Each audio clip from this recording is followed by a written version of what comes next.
Oh my God, is that a rat or a possum? What is that? That is actually a Dead rat. It's a guinea pig. So they Oh. eat guinea pigs in Peru. It's one of their delicacies, and it was offered to us when we were doing a story about cocaine trafficking. Mm. And Did you eat guy it? came and Tell offered me us you a didn't small eat bag. it, please. I did. I love weird food. The weirder it is, since I was a little girl, Mariana. weirder it is, the more I like it. But you know what happened? Oh, Is that not only did I eat it, but I You sort of forced. want to take some home? I forced my producer and my director of photography to eat it too, and then one you or both made of them them- got deathly sick the next day, and to this day they blame it on me. It was my DP, my director of photography.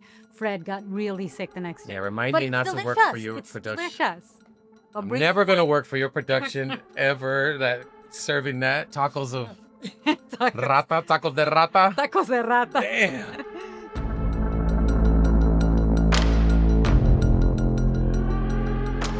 Okay, so Fabian, you're my first guest.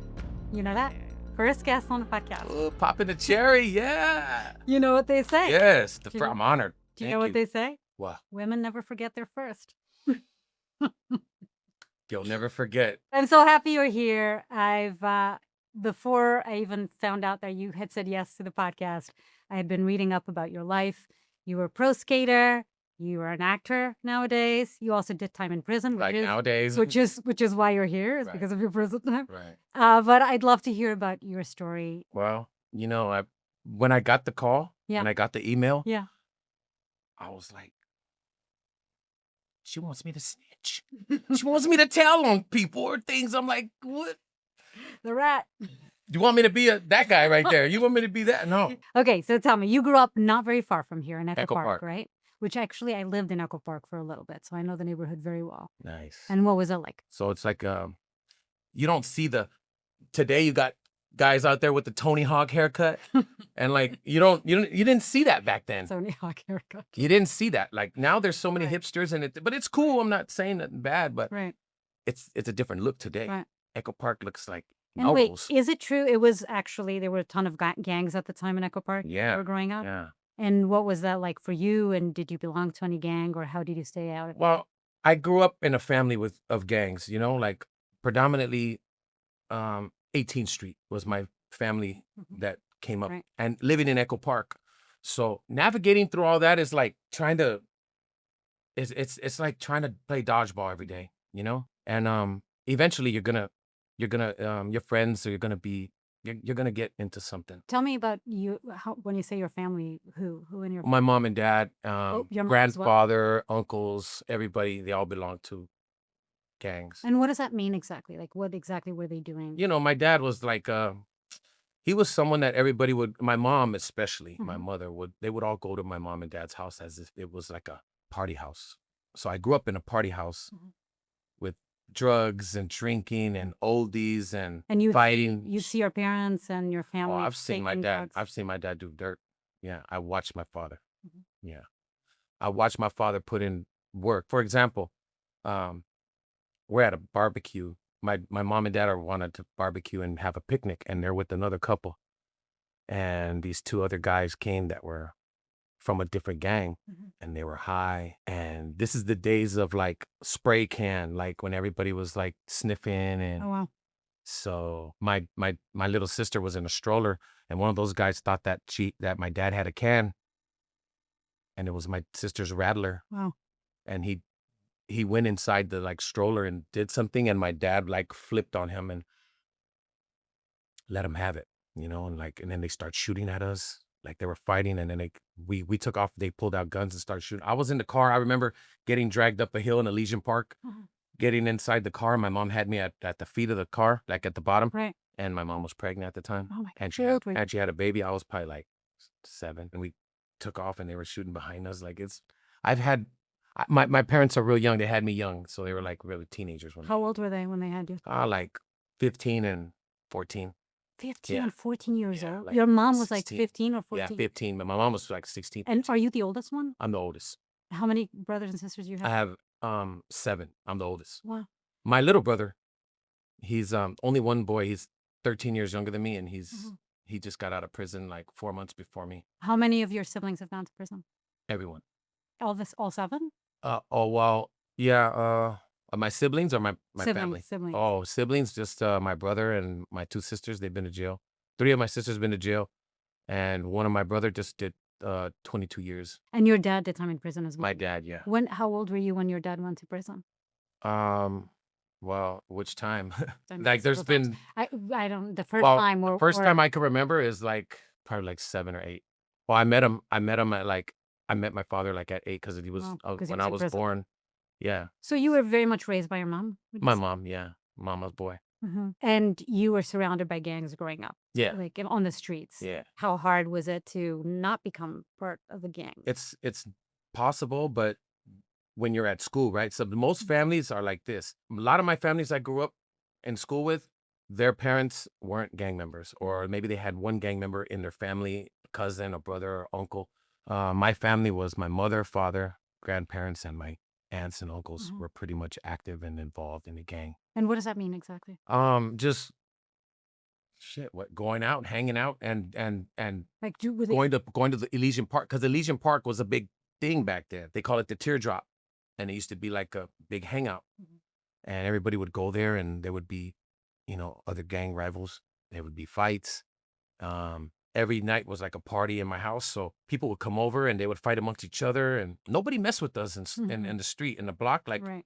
everybody knew who we were. And then in the next block, there was another gang, right? And like a couple blocks over, Right. yeah, there was another gang, and yeah, and that's how it is. Echo Park is very small. You got like Diamond, Echo Park, Crazies, and then there's like, of course, there's like 18th Street, and that was my family. And that was the biggest one in that area, you would say? I would say At the I would say time. 18th Street was big at the time, but like I think like now probably other gangs have succumbed that, like MS and Yeah, Lawrence. I did an episode for Trafficked about gangs, actually. And it was mainly, we spent a lot of time with the Crips and the Bloods because we were looking at it through the eyes of like new immigrants and how it's almost like new people that they can bring in to the gang, Recruits. new recruits, exactly, for the gang. And so we spent a lot of time, but it was really hard to understand. We were trying to sort of follow the money and see if when you belong to a gang, do you have to give money to a certain person? Is there like Hierarchy. hierarchical structure to the gang that somebody is at the top and the money eventually goes up to that person? Yeah. Or I feel like it's like that. I don't know Right. personally. But I feel, and then here she goes trying to get me to talk. Like it's working. Oh, I'm gonna be like that guy right there. No, no, it's like I know it's like that. It is when you do a crime for the benefit of the gang. That's 10 years automatically because you're doing it for the benefit of the gang that you're trying to, protect or represent. Even in prison, it's like Right. that. Like you get something, a portion of it goes to the house. You have to. Thank you for saying that because we couldn't get anyone to tell us exactly how that worked. So at least It's paying your respects. Right. Yeah. Okay. Shit, am I the first one to No, say that? no, we Oh God. No, you're not. No, I'm not. I promise you're not. We had people sort of saying that more or less, but it's Yeah, it's the part of the gangs that I don't think most people know is the I think financial it's part this. of that. I think it's the money. Mhm. Without the money flow, that's why a lot of things they don't want to go on lockdown. Right. You don't want to, if you got a dope house, you ain't trying to have a shooting in front of your dope house because that's where you make money. Right. You don't want to ruin Right, of the course. money flow. Right. And if you do it in prison, you better have permission. Right. Because if you have permission to beat someone or stab somebody, then it's okay. If you don't got permission, you got consequences coming. And plus, like you just ruined everything for the flow of the, what happens in Yeah. that. Okay, so tell me, and then you started skating. Okay, so me and my homeboy Juan, right? My boy Fivo. Me and Juan we stole the bike. So when you steal a bike with someone, it's not yours, it's ours. So I get to ride one day, you get the handlebars, then you get to ride and I get the handlebars. So you're sitting on my. So I was on the handlebars that day, and we're listening to his brother's music. His brother, rest in peace, Hector, he had a truck that we all stole parts for, to build that truck. Why are you laughing? So we all, that's a community. It's called community. Yeah, community work, right? We're all for each other. So yeah, let's go steal some parts for your truck so we can all cruise and look good. It's the days of like when you had that speaker in the back of the truck and you could sit in the back in the 80s and just be cool. Like, Right. bumping Weekends Are Made for Fun. You know what I'm saying? At Tommy's. So I was out there in the block hanging out with the truck, and his brother was messing with the stereo, and we heard it was like, where's that coming from? And there's two Asian dudes down the street. My friend's like, what? Let's go over there. So I got on the bike. Like, what the hell are they doing? And I seen them. They had a little small ramp. So as soon as we got there, of course, they stopped because they thought we were going to take their stuff. And I'm like, dude, we go to school with you. We just want to see what you're doing. I got you in a class. Go in. And you had never actually seen skating at this point. This was the first time you I ever mean, saw I've never seen skateboarding at all like that. Right. Not Wow. at all. I've seen it on TV when they're just like cruising, like on a, like, Charlie's Angels or something. down the street. Right. Yeah, they're not really doing tricks. So these guys were like, they were Asian, but they had the Tony Hawk and they had the Jimmy Z's shoes. But they went to school with you? You recognize them? Yeah, I know them. And they had Jimmy Z's and Vision Streetwear Airwalks. And I'm like, I'm over here Converse. Like, these Chuck Taylors are not nothing like those Made for Airwalks. skating. Yeah, this is not going to do it. But watching them skate was like, it was cool. It was like, I looked at it, and so we borrowed a board. I borrowed one board. I think my friend borrowed their board. This went on for weeks, and they're like, hey, man, my mom's tripping. Like, you can't be riding my skateboard. Like, you're messing it up. And like, I'm like, man, where do I get one? How do I get one of these? And like, you got to go to the skate shop, man. It's like $100. Right. Oh, man, I ain't getting no $100. We thought about it like, man, let's go steal a board. Where do you go? We go to Pasadena, we go to Glendale, we go to Beverly Hills. Where all the Tony Hawks, they're like, they got money. So I'm like, man, luckily we found a donut shop that had like 10 skateboards outside. You're kidding me. I'm like, make a U-turn, shit. go back. And me and my boy got off, and I grabbed like 4 or 5. No way. Ran back to the truck, dumped it. He grabbed like 4 or 5 grand. We had all these little young Tony Hawks like, hey, give us back our board, bro. We're like, fuck you. Like, that's how I started skating. And then from there, I held on to the wall and just like Frankenstein, like little doggy walks on it, like didn't know what to do with it. We went back to those Asian kids and they were like, oh, you got some pretty good boards, man. These are dope. Can I get one? Like, yeah, have one, man. Like, shit, they're free. So we got into skateboarding like that. And now here's a big problem. Your shoes, your shoes get messed up in skating. You get the ollie hole. Yeah, and shoes are important in skating, right? Oh my God. Yeah, that's like you need good shoes. Right. You can't go skateboarding in your Stacey Adams, you can't. So where do we go? Echo Park is right near Chinatown. They leave their shoes outside. Let's go. Me and my friend were like, dude. So we would go up there and size up and like frogman up to the porch and up to the building and start sizing our feet up. And I'm telling you, I started skating with crunchberry toes because most of those shoes, they're small. I got like a big foot compared to like most of those, And So I was skating like this. Like the geisha. Yeah, right. I was like, my toes were like that. And I had some Velcro crap that I don't even remember the name. It wasn't Airwalking. It wasn't Vision Streetwear. It wasn't Nike. It was like Psyche. It was like weird stuff. Like it was this weird like Velcro, like old man tennis shoes, like when they play tennis. And so we looked all messed up skating. Like we were the poor kids that were like hungry and wanted to skate and just wanted to be. And all of our friends all had money. When we went to Carl's Jr., I was waiting for them to buy stuff so I can have an alibi to go and get stuff off the salad bar that's free. Because I didn't have money. Me and my friend were broke. There was like a couple of us, me, Joey, Juan. We're broke, man. We just didn't have nothing. So we would steal our stuff. But you want to know what's funny? I come out, like fast forward, I come out of prison. 2010, I did 9 years, right? And Facebook is around. And this dude's like, hey, you stole my board, but I'm glad to see you're out and like you turned pro. And I'm like, okay, you helped me turn pro. You helped me turn pro by stealing your board. So I gave him a board. I sent them a box of stuff. Great. Just because like it's like the only right thing to do. Do you think you actually stole his board or he's just bullshitting you? I could have stole this board, yeah. Because in that area of Glendale, we attacked that area a lot, because it was a donut shop. Like, let's get why go and have to get one board when you could get like 10 at one time? Did you realize when you started skating that you were actually pretty talented at it? What was it that made you different from other skaters? I sucked. Did you? I sucked, yeah. I got good after falling a bunch of times. Like, you got to fall. Do you think I always wonder, it's like, because you're going to fall. Yeah, and it's the people that don't mind falling, right? It's those that are a little bit braver that actually try and don't mind what, the scars that it comes with and the pain that it comes with. And then they get better. Thing about skaters is resilience. Right. It's just never giving up. It's things about success in general, right? Yeah, yeah. And like you're not gonna land it the first try. You're not even gonna get close to it. So be expecting to fall. But It's you how you had to get have back some up. talents too. There I mean, was. yeah, of course. You have to have a niche for it. Mhm. Some people like, you know, you start off with like 30, 40 kids. It ended up being like 4 of us Huh. out of the whole. Like, Right. I mean, we were like mobbing down the street, Right. like a bunch of us, blocking traffic and everything. As years go by, people got a job. My homie got a job at Subway. He's making sandwiches now. I'm like, well, let's go get free sandwiches. My other homie got a girl pregnant. So he's like, oh, he stopped skating. He has to be a dad now. Orale, señor now. Like, man, already? Wow. Damn, you're only like 16. My other friend got locked up. Like, people just quit. Like, I got a girl now. I don't skate more, you know? And so it was like 4 of you that Yeah. were. So I never had a job at Subway. I never had a girlfriend like that. I never had a kid when I was young like that. And why not? If you were saying how, you didn't have money and you were having to steal, why not get a job at Subway? Why not figure out a way to make money early that didn't involve stealing? Because I don't like Subway sandwiches. No, I'm joking. It's just because I love Subway I sandwiches. felt like I was no, I love Subway.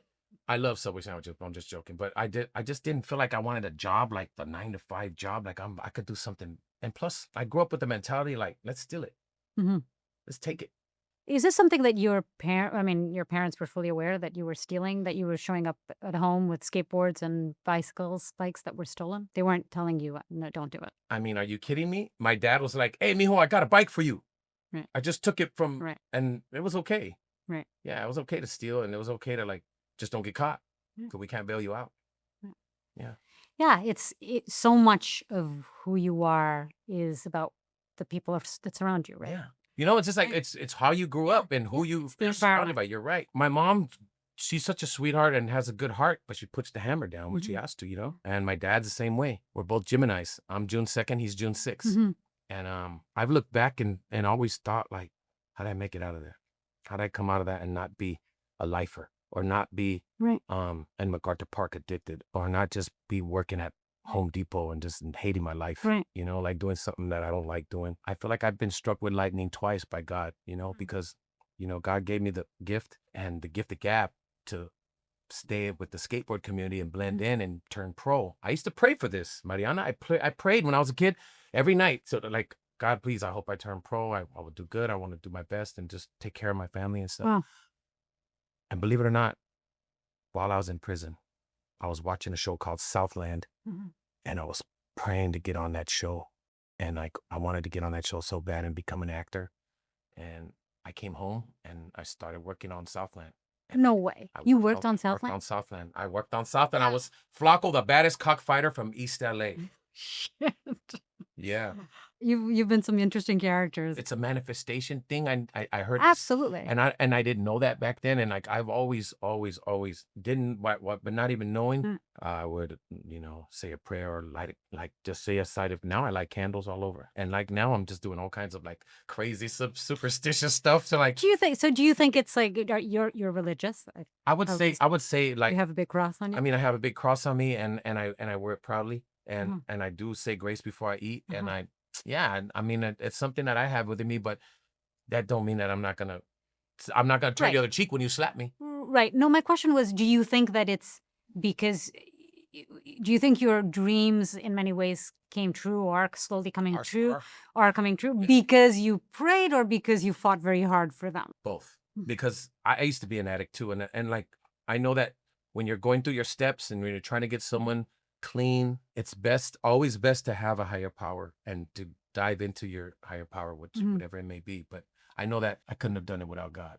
Mhm. Yeah. Couldn't have done it without God. And you've always been religious. Always like prayers, no elbows on the table, Right. even though we were gangstered out. No elbows on the table, say your prayers, and say your prayers at night, mijo. And And you still I do the still- cross when you when I pass passed by through a church? Church, I've seen Yes. you do that. back Yeah. when we were skating, and my friends know this, my true, real older friends that were Right. hang out with me, I made up this rule called church violence. And like, if you didn't do the cross when we were passing by skateboarding, and I would look at all my friends, take one in the arm. What do you mean?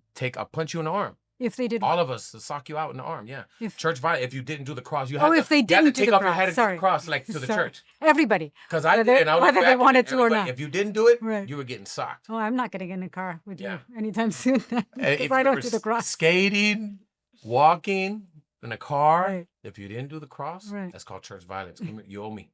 Okay. Yeah. Okay, so backtrack a little bit to you're growing up, you found out that you're pretty resilient and you really like skateboarding. And then you start getting along with people that were completely different than the people that you grew up with, Yeah. right? Yeah. And then you became a pro as well. Well, right? then just, man, that Yeah, took- how's that journey, the skating journey, from begin? And skating to pro? Yeah. That took years of me falling and skating. so you started skating when you were what, like 13, 14? I started skating at 13. Towards 14, I started skating, and then I turned pro at like 20, And what were you doing? Were you just skating during that 19 time? or 20. And yeah, just skating. That whole time? Nothing else. And you never made money from skating until you Skating, became going to pro. jail. That's Oh, all you I were did. going to jail back I then would already. go to jail back then. You know why? For what? Because I was into graffiti, Uh-huh. and I'm from a crew. Right. And I would write on the walls, and then I'd get into fights, and Uh-huh. you know, I used to smoke a lot of weed, and then that like kind of got into the drug that I was smoking crack and like, you know, snorting coke. How did Snorting that coke st- started how- first how in did the that skate start? community. Was it? Yeah, you know, it was always been at my house. I used to see big old blocks of everything, but never used it. Never did it. Your parents or your family did? Was that something that was Sold it, used it, everything. cocaine, crack, Yeah. everything? Yeah, PCP. We had PCP in the fridge. Wow. We had a jar right next to the peanut butter is the PCP. Mhm. Don't touch that. Hmm. PB&J, PCP. You know what I'm saying? And so from a very early age, you knew exactly what PCP was. I knew the smell because my mom gonna hate me for this, but I'll be like, Mom, come here. Let me get a kiss. Let me see. And then she would like, I could smell it because that stuff stays on you. The PCP, it's like embalming fluid. This crazy, like, Was she? So she was a drug user as well. yeah, my mom, yeah. Yeah, my mom, she used drugs. She used drugs, and just recently, you know, while I was in, I guess like a couple prison terms ago, she stopped using, and my dad Good for they all her. got clean, and everybody's good now. Nice. Yeah. That's great. That's not an easy But- thing to do. No, and on their own, Mhm. no rehab, no nothing like That's that. It was awesome. just straight, like, you know, Mhm. my dad kicked heroin in prison just like on his own, Mhm. you know, Do you mind over remember- matter type shit. Do you remember being young and like seeing your mom act differently and think, why can't she just stop using it? Was there part of you that thought, Yeah, I was why like- why can't she control this? Yeah, there was a lot of like we couldn't, you know, couldn't get our laundry done or couldn't go shopping for new clothes for school or groceries, everything. Like I would be the kid since I'm the oldest. This is what they put me through. I'm telling you, I went through it, man. Yeah, When I'm a thank you, kid, I know. if you're the oldest, you get to get involved, and Yeah. you better get involved or you get your ass kicked. Right. So I would hold the money that they had, Mhm. right? My mom and dad would give me a roll of money. This is for rent and this is for groceries. It's got to last us through the whole month. If we ask you for more money, don't let us get it. Wow. Don't tell us no and hide it. So I get waking up in the middle of the night, like, Mijo, get $40 from your stash. Give me 20. How old were you there? 10. Oh my God. I'm like, but Mom, you told, like, what about the shoes we're supposed to buy? I'm not, just give it to me, Mijo. And then they get mad when I don't give it to them. So, you know, you got to give it to them. You know what I mean? Like, That's like putting a kid in an impossible situation. What do you do? You know, and then my sisters got lice, Mhm. and we don't got like food really that Mm. like, you know, we had stuff, but we never went starving. But there were days that we didn't have nothing, but we never really starved or nothing like to where we got all like.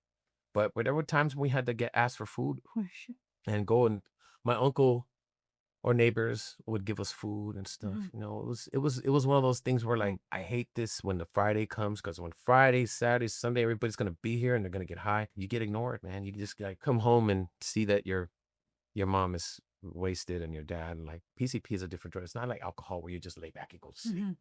PCP makes you do freaky shit. You Mhm. know what I'm saying? Right. Not that my mom was running down the street naked or nothing, Mhm. but in the house, freaky. Like Yeah. just, you know, I don't want to see my mom like that. Of course not. Zombie and I mean, my dad, you know, it's not a good thing. And I think about it, and yeah, it gets I those are the things that my sisters, because I'm the oldest, and 7 years later they had my sister. They didn't get to really see some of that. Mhm. They did, but towards the end, Right. they caught the tail end of it. They didn't get to be in the car when, or they didn't get to see my dad climb a fence because this dude blew a kiss at at my mom and she was pregnant. My dad jumped the fence of this in Bellevue Park and he got the guy, threw him down the stairs, and he fell down the stairs with him. And there was also another girl with that guy. And they were smoking PCP. It's so ironic, right? Wow. That my mom and dad do PCP too. Right. But these guys are doing PCP. Right. And my dad was in the bathroom and I was out there and I see him go to my mom. Oh, I'm going to go tell my dad. But I didn't know my dad was going to explode like that. So you told your dad. Mm-hmm. And then what happened? I was doing a Mariana. I told him. I was telling. I was like, hey. It's not me. Yeah, Mariana. I went and I did like, I said, hey. Right. Dad, this dude just blew a kiss at mom. What? Oof. She was pregnant. 7 hours. So she was pregnant at the time again. He hopped the fence. The guy tried to run up the stairs. He grabbed him, threw him down, but he ended up falling down with him, beat him up, and then hopped the fence. And then we had to go. We had to leave. Like I watched my dad go crazy. I watched my uncles. Like I got, for no reason, I'm riding my bike down the street and some dude just throw his leg out and clothesline me and kicks me off my bike. And I had this like fake lowrider bike. It was like, I thought it was lowrider, but it was a Royce Union. Yeah. I just had handlebars like this. And I'm probably like 12 years old. This dude just kicked me. 11 years old, kicks me. And I fall off. And it's this big black dude. And I start crying like I was scared, like I was a grown-ass man. And it's in front of the welfare place on Beverly. And I went back and told my dad. My dad and mom were playing backgammon and my uncle was there. They were playing backgammon and drinking, listening to oldies. And I'm like, they're just like, hey, man, what happened to you? Why are you crying? This dude kicked me off my bike for no reason. Right here. We drove around I was in the back seat and my uncle and my dad were looking for him and found him at the liquor store. And I seen him and I was just like, ooh, shit. They kicked his ass, yeah. What happened to the guy? The guy got beat up. Like really beat up? Yeah, I got beat up pretty bad. But he ended up being... So in situations like that, did you then like feel like maybe I shouldn't start telling my dad when shit like this happens to me because... Well, then stop kicking me. Right. Don't kick me then. Like, and I won't tell my dad. Now I can handle myself. But back then I was like, I'm a kid, man. And I thought that was okay. I'm gonna tell my dad so that this guy could get what he deserves because he kicked me off my bike. And once I told my mom was fired up. My dad was fired up. Let's go. Get in the car. Show me. What are some good lessons you learned from them? Good lessons? I've learned some good stuff from them. I've learned to like never give up on anything you're doing. Don't quit just because it gets hard.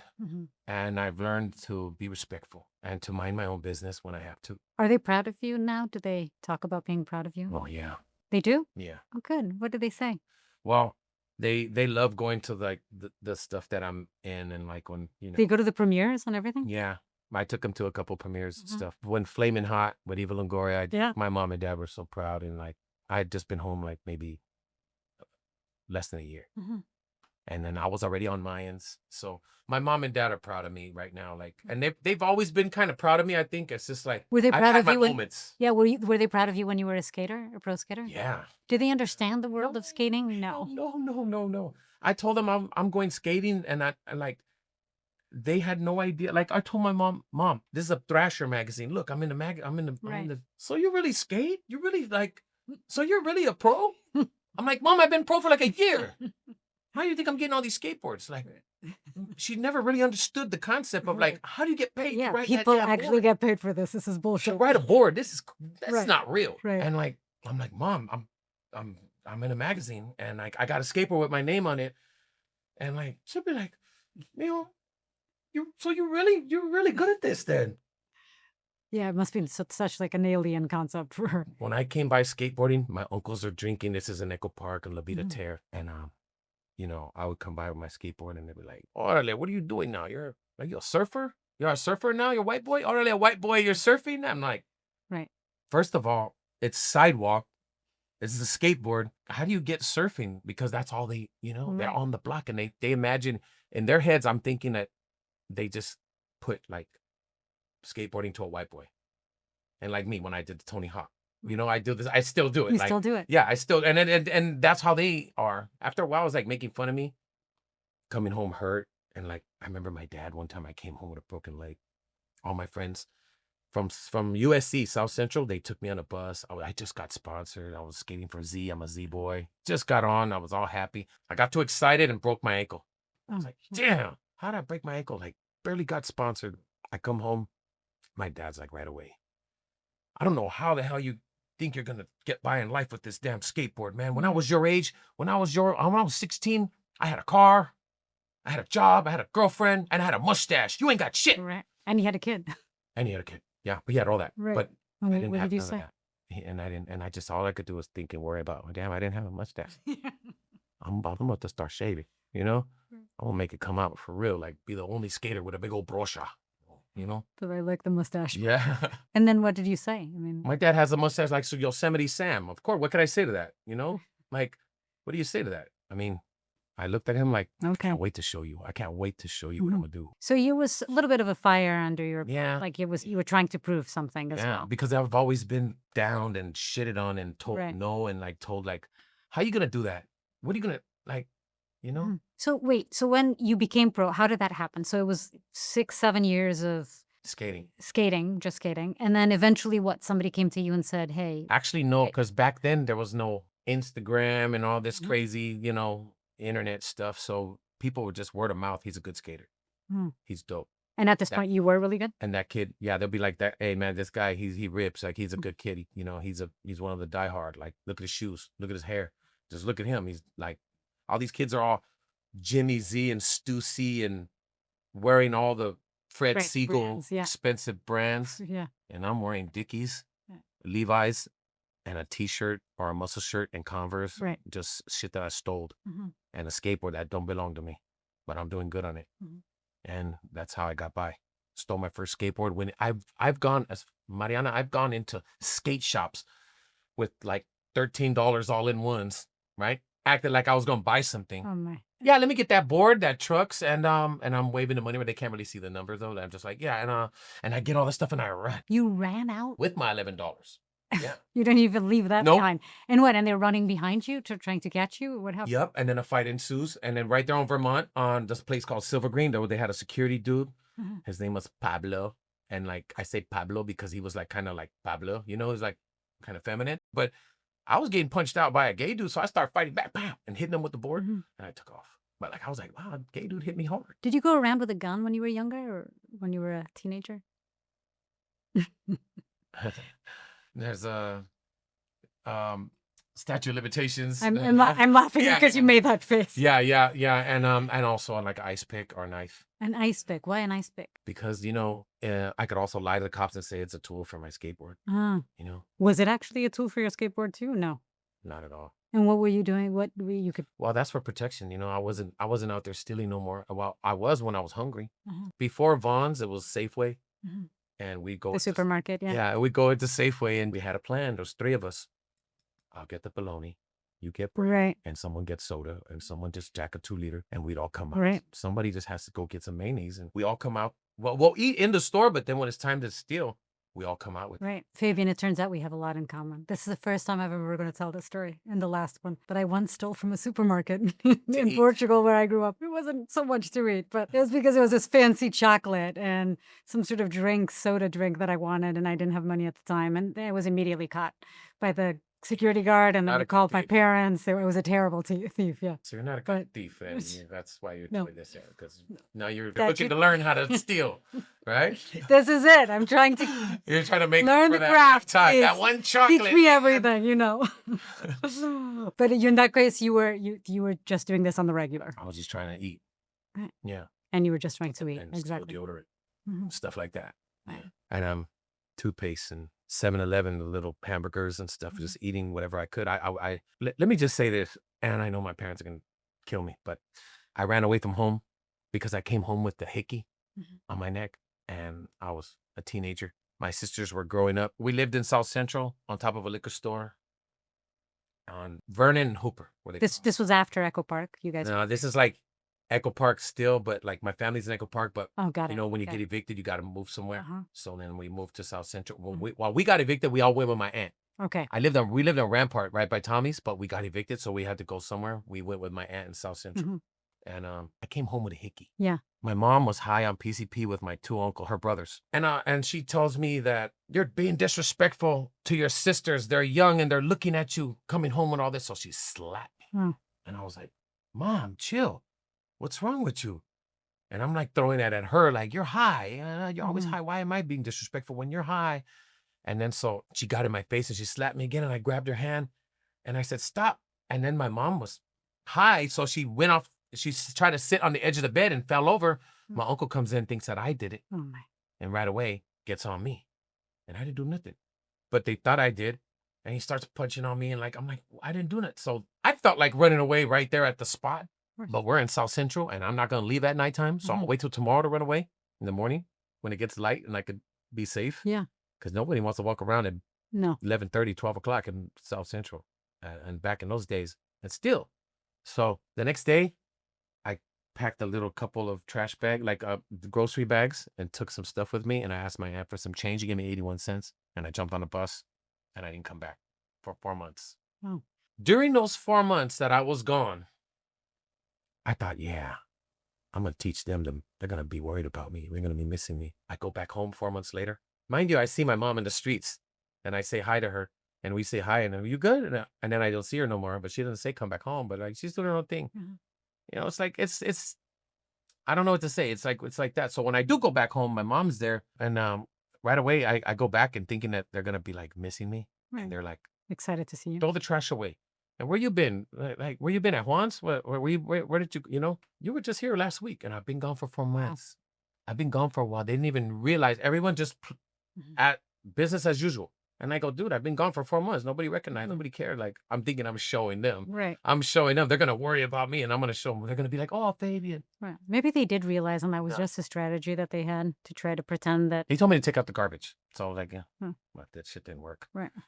Damn, it didn't work, man. I try to get them to miss me. Okay, fast forward to then going pro. Tell me about that. What was that like when you found out you were going pro? Well, I already had a baby on the way. So Your first? Yeah, I had a baby on the way going, first one. And so you're 20, 21 years old. Yeah, I'm 20. And I'm like, I'm going to go pro, and it's right on time. It's perfect. You know? How much money were you making? My first check was like $90.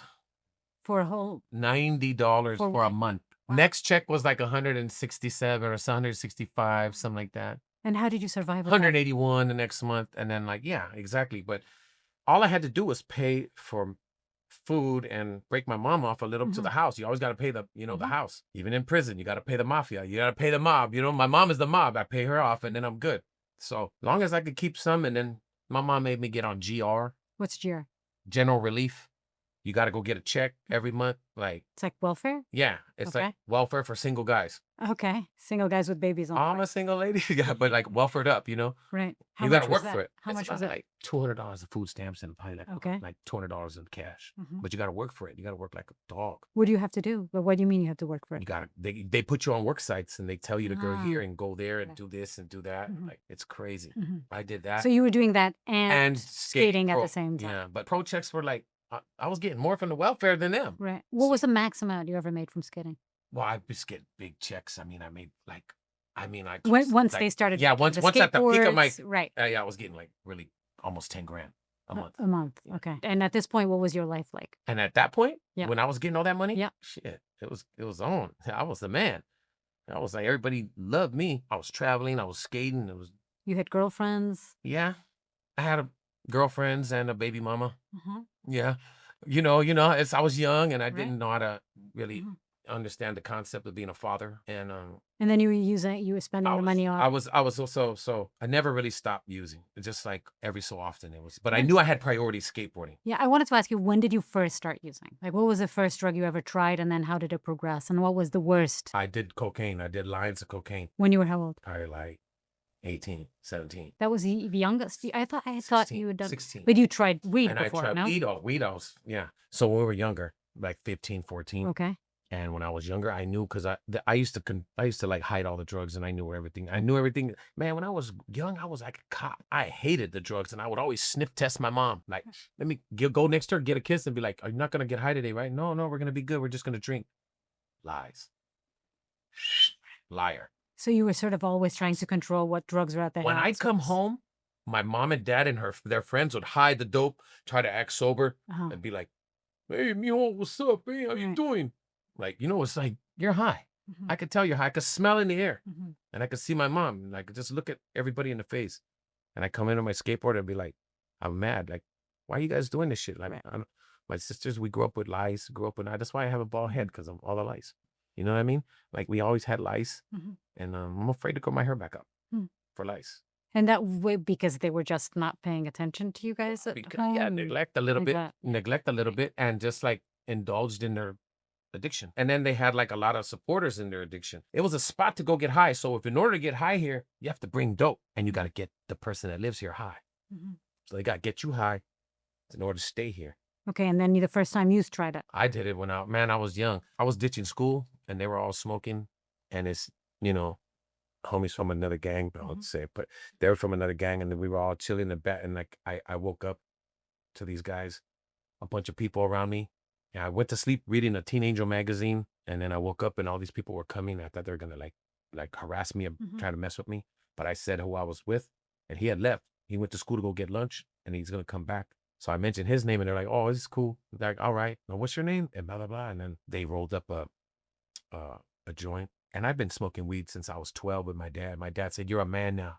12 years old, you Wow. get to smoke in the house." And I was like, "Are you real? Like for reals?" I've been watching him smoke since I was small. So now he's like, "You're 12 years old. You're a man. You can do this. You could smoke now. You're Huh. you're considered a man." And my two little sisters like, "They've been smoking," Huh.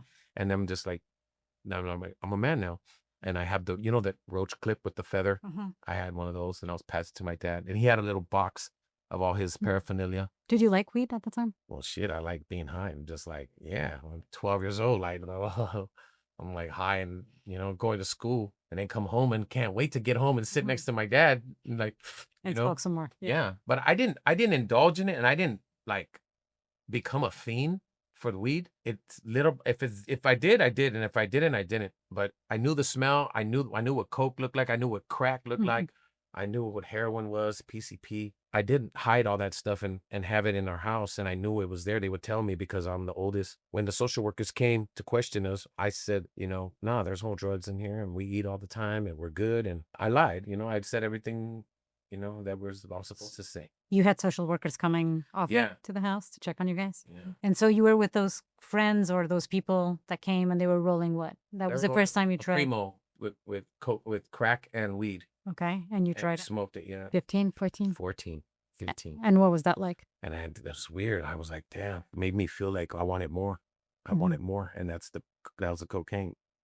And I wanted to keep doing it all that day. And I couldn't, that's all I thought about. And then when And did you do it after? I wanted more. And I was like, how could we get more? Mhm.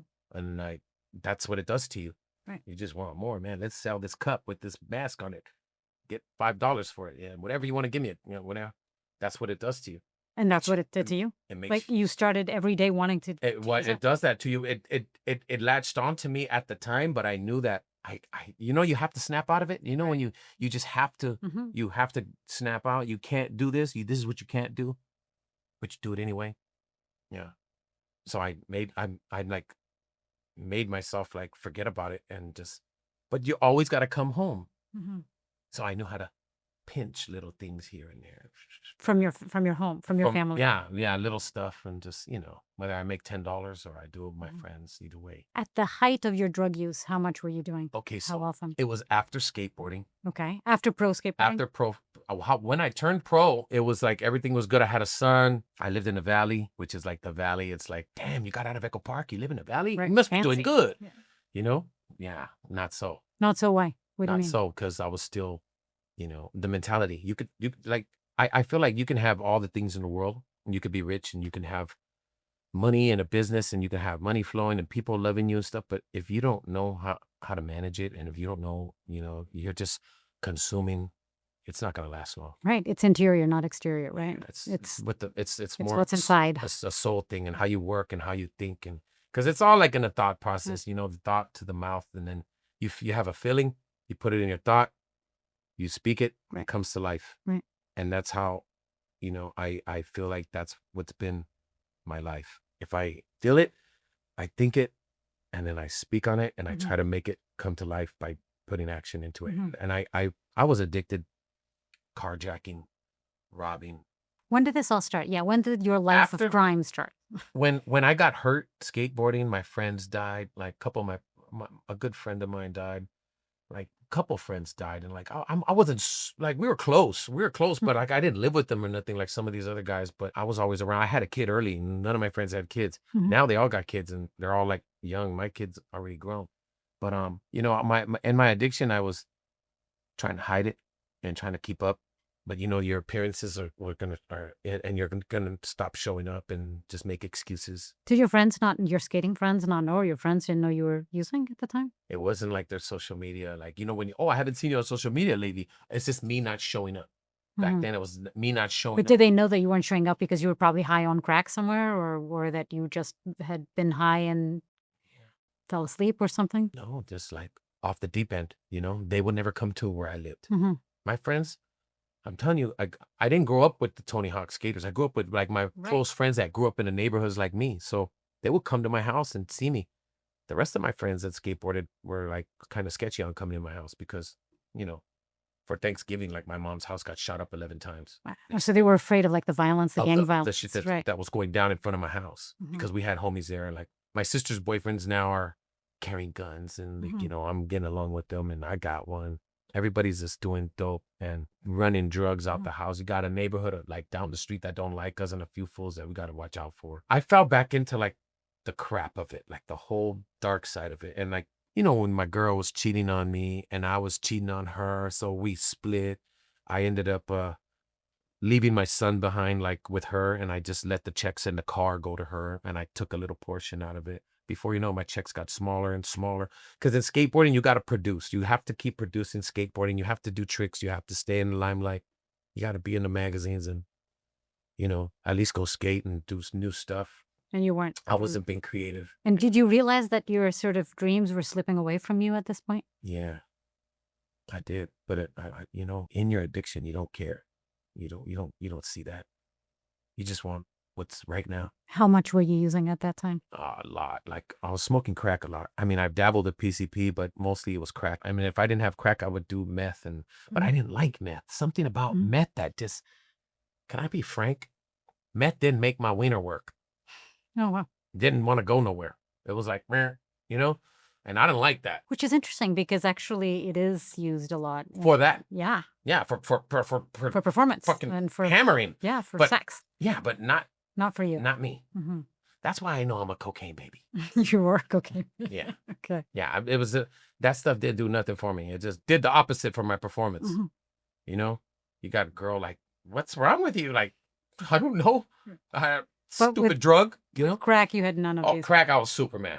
So you're Just take one. using every day, all the time. the It time. was like you had to have it. Yeah, but you know, there's times that you just, you know, I was going around Echo Park, Chinatown, Hollywood, Silver Lake, Glendale. I robbed people anywhere. And you were robbing. Never robbed no kids and no women. Yeah, but you were stealing. You were robbing from the men who perhaps provided for those women and kids, right? So it's all kind of the same. And that wasn't on my mind back then. Yeah. So the one time I did rob from a woman was a hardware store. And there was a hardware store on Glendale. And me and my sister just got through robbing someone. See, it's funny. I say this with my sister because me and my sister have gone on robbery. My first robbery was with my father. My father took me on my first robbery. Like to teach you? Yeah. Like, What did you say? Mio, go get your BB gun and put on one of my hoodies. Ah. That was small. I was young. I was shorter than him. Now I'm taller than my dad. But we'll put on one of my hoodies and get the BB gun. How old were you? 14. So I was thinking that he was taking you because it would be less suspicious, but no, he was actually using you as sort of an accomplice. Yeah. So he robbed the Right. dude, like literally like maybe 45, 50 steps from our house. We lived on a street called La Vida Terra in Echo Park, Bellevue. There's a bus stop, and then a tunnel goes down. Like I could, from our porch, I could see the bus stop. Shit. And as I'm robbing, as my dad's robbing and I'm looking around, I could see where we're gonna run to after. And he could see it. I'm like, wait, dude. And what did you rob from him? Well, Money? he told me I was gonna get. I'm gonna give you something, but he busted a Debo on me. He got to do it, and he's like, "Oh, I'll get you on the next one." So it was money, Yeah. and he kept it all. Yeah. But then you started robbing with your sister Later. later. Yeah, I would rob with my cousin first, me and my cousin, and then me and my sister.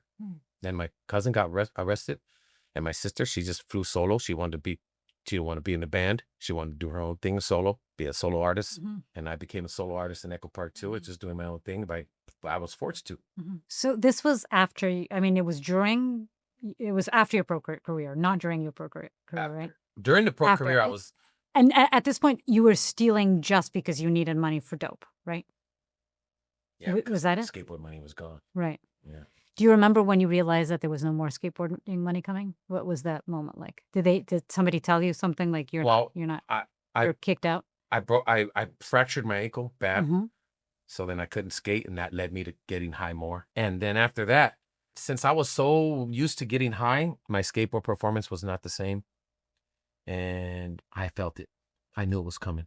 They were making changes in the company, and they were going to can me. What company was this at the time? This was called City Stars. It used to be Menace to City Stars. And it was all under the World Industry umbrella, right? Which had Plan B and all these other big companies, right. Yeah, which were really well known at the time, right? These were the brands, the biggest in skateboard right. in the skateboard industry. Right. And so you were like one of the lucky ones. You were like amazing that you were part of this team, part of this brand. And so suddenly to find yourself as not part of the brand, not part of a community and a family anymore, must have been really hard. From 94, I got onto World, we started Menace, to 2000. In those years, like we were riding on a wave, and like skateboarding. We were like the shit of they loved us because of who we were, where we came from, and we weren't like the best skateboarders. I'll be honest, we weren't doing the like innovative tricks and like nobody's done. It's just the fact that who we were and the personality and where we come from. Right. You were a Menace, right? It was like there was something attached to that brand that represented what we were. Yeah, it was really true to it. Yeah. And so this was a moment where you had like little kids coming and asking you for autographs. You had all the girls you wanted. You had checks coming in. Yeah. Man, I've had kids offer me their sisters for a skateboard. And I'm like, man, I can't do that. But what's she look like anyway? That's just wrong. Northern, what's her name? Or Southern Europe? I don't know. What's German? We're in France, bro. Like, wait. At this point, you've been in jail many times. I've been in jail, a lot. Had you been in prison at this point? No, not yet. So tell me about the time that you were arrested and went to prison. Man, and what did you do exactly? My sister was the same sister that you stole with. So she was someone had they forced sex with her. They try to have sex with her when she was asleep. Try to rape her. Yeah. Wow. And when she came out of it, she called me and she called the rest of the family. And man, God works in mysterious ways, because I like, out of everyone who she told, that guy ended up being in front of me. Where? I was with her, and I'm with her friend. This one dude from Orange County, and his name's Patrick. White boy. He had a cast and a black eye. I loved him.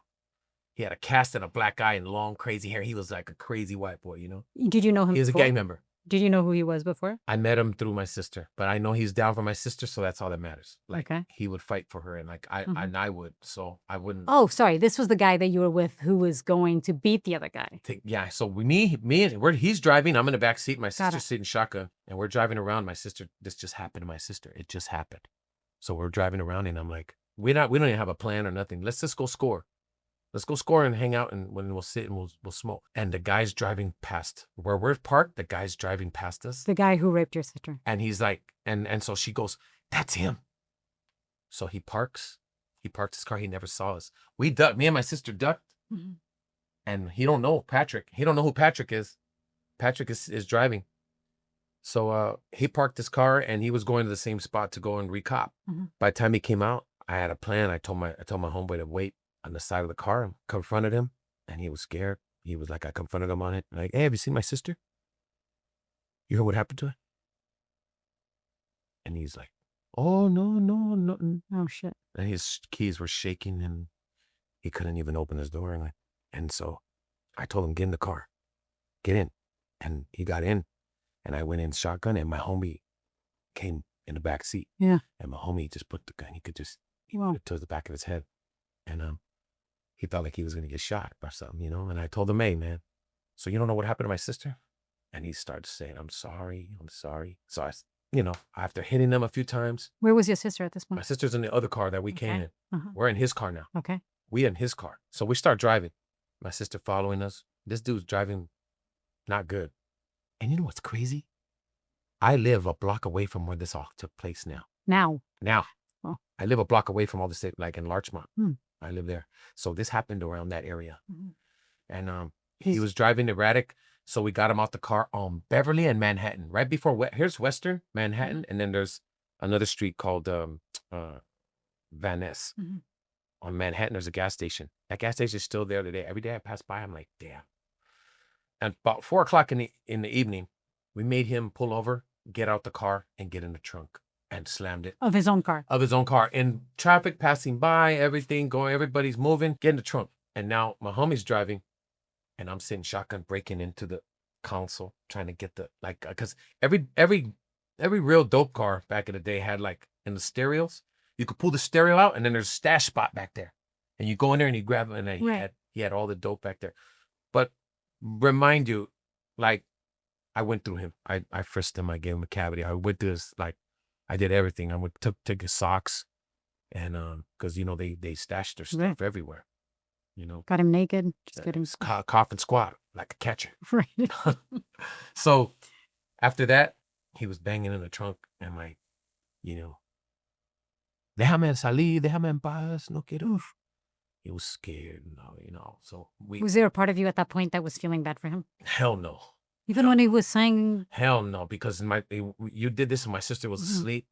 Sorry to ask, but did he actually had sex, raped her? Yeah. Oh. So no, I was thinking of what we're gonna do, how we're gonna do it. And I didn't want to kill him. I didn't want to kill him. You wanted I wanted him to suffer. I wanted him to suffer and maybe, like, you know, go through what my sister went through.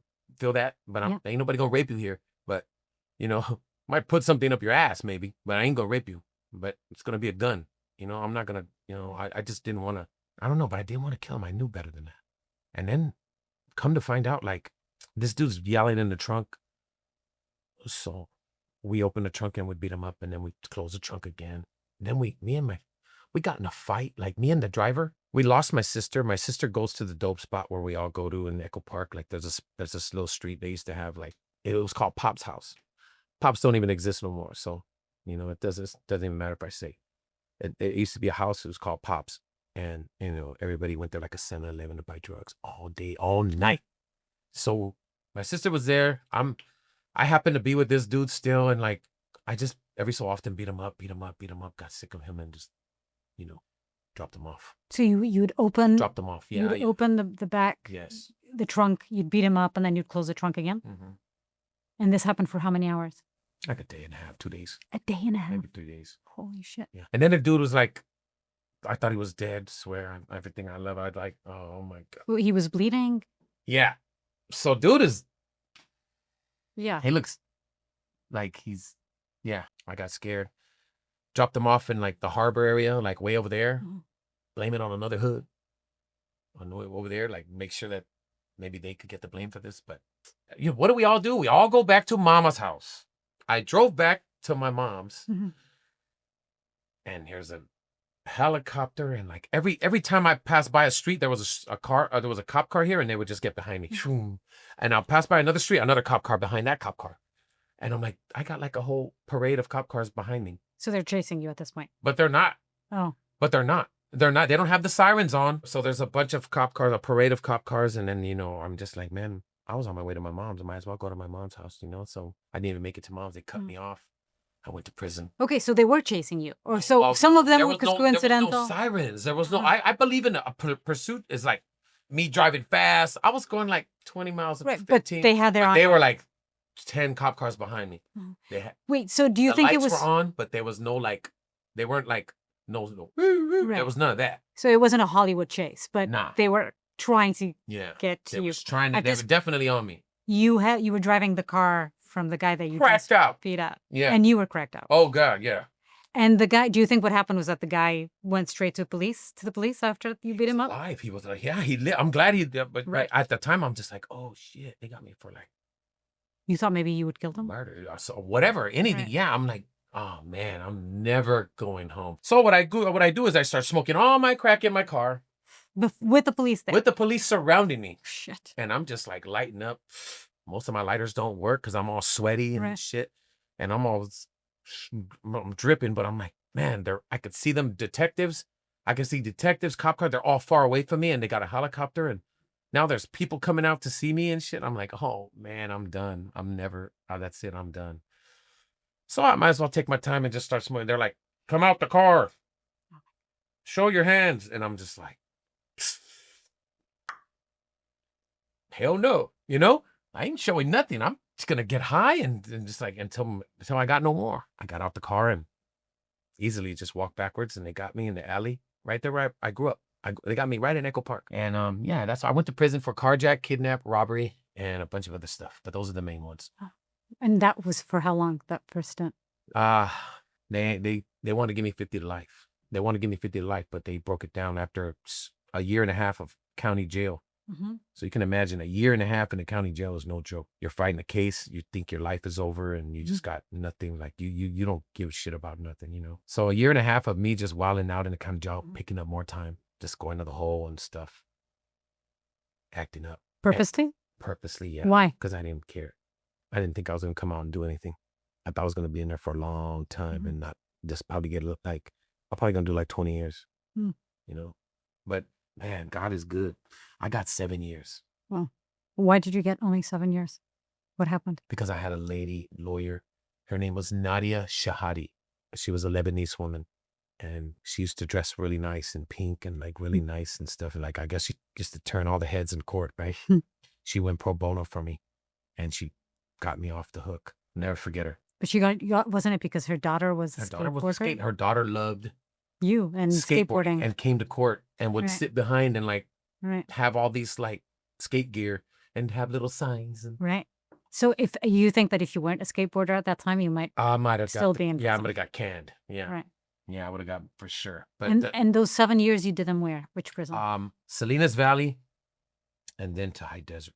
I went to California Men's Colony, CMC, right here by San Luis Obispo. Which one of those has the biggest problems with prison gangs? Salinas Valley, man. Yeah, I wanted to ask. Salinas Valley is the worst. I've always been curious, like what is your first day in prison like? Yeah, like what's that moment that you realize I have to figure out where I fit and how do you act? What's that like? Yeah, well, getting off the bus before we it was a packed bus when we were taking our trip up there. It's a packed bus, but they're dropping people off at all these prisons, and you're like, oh man, that's not so bad. You know, these prisons look pretty cool. There's people playing volleyball, they're playing baseball, softball, basketball. Then they go to another prison and like they drop off more people and they're like, oh man, that's not so bad. Like there's people running around, but I didn't know that they were not people doing yoga. These are like those were like level 1s and 2s and 3s. Right. We went to Salinas Valley and it was ghost town. Wow. It's right by Soledad. Soledad is here. Across the street is Salinas Valley. And that's level 4? A level 4. So when they went to Soledad, it means like level 4 security. Maximum security. Max security. Yeah, max. So everybody got off and went to Soledad and I'm like, ours is right up the street. Oh, that's cool. It's just like this. Yeah. It's not so bad. Like I see people shooting hoops and shit. Then we got the speech right here. This big CO, black dude just came out and just said, all right, you guys, anybody in here who has any kind of smut on your record, you will be found. If you are a rapist, child molester, or a snitch, you better let me know now because you will be found in this prison. I start second guessing myself. Like, damn, wait, do I have any of those? I never done any of those, but I'm like, shit. When you hear that and you're like you're going into a place, you start going over your own record. Like I go over my own history. Like, damn, hold on. Shit, yeah. But have I done anything foul? Why do you think they want to know? Because they want to protect you from other prisoners beating them up, or is it because they want to beat them up themselves? What's the idea? Because they're trying to save your life. Oh, they are. They know that you're going to be the target, right? If you're a child molester. Yeah, you're gonna go in there and it's gonna be. You're not going to survive it. These guys will find out. And this is before phones. Right. Now it's worse. Right. Because they got these things. Right. So they have got phones inside prisons. Yeah. But back then, they didn't have no phones. Back then, there was no phones. And I'm talking 2001. Right. No phones. And so was there anyone in your bus that said, yes, I'm a child molester? No. Nobody's going to say. Nobody's going to say. That's me, sir. No, they're going to be like, as soon as we get in line, they tell you, like, I'm going to say it one more time. You got anything smut on your record or on your jacket, you step to the left now. So I was like, damn. And I said, damn to this guy. He was gone. He was already to the left. Shit. I gave him my peanut butter sandwiches on the bus, and he was one of them.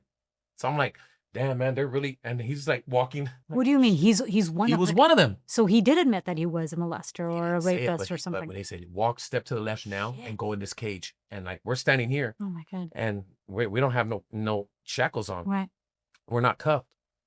So I was like, damn, bro. And he just starts, I'm like, he's walking. I'm like, oh, damn. It's Shit, I just shared my PBJ with this dude. yeah, with a chomo or whatever the hell, like snitch, whatever. But you know, you don't know who's who until you know. And then what happens? We stood in that line. There was only like 8 of us. We went to another room and they were playing Gladiator. And I don't know if this is on purpose or not.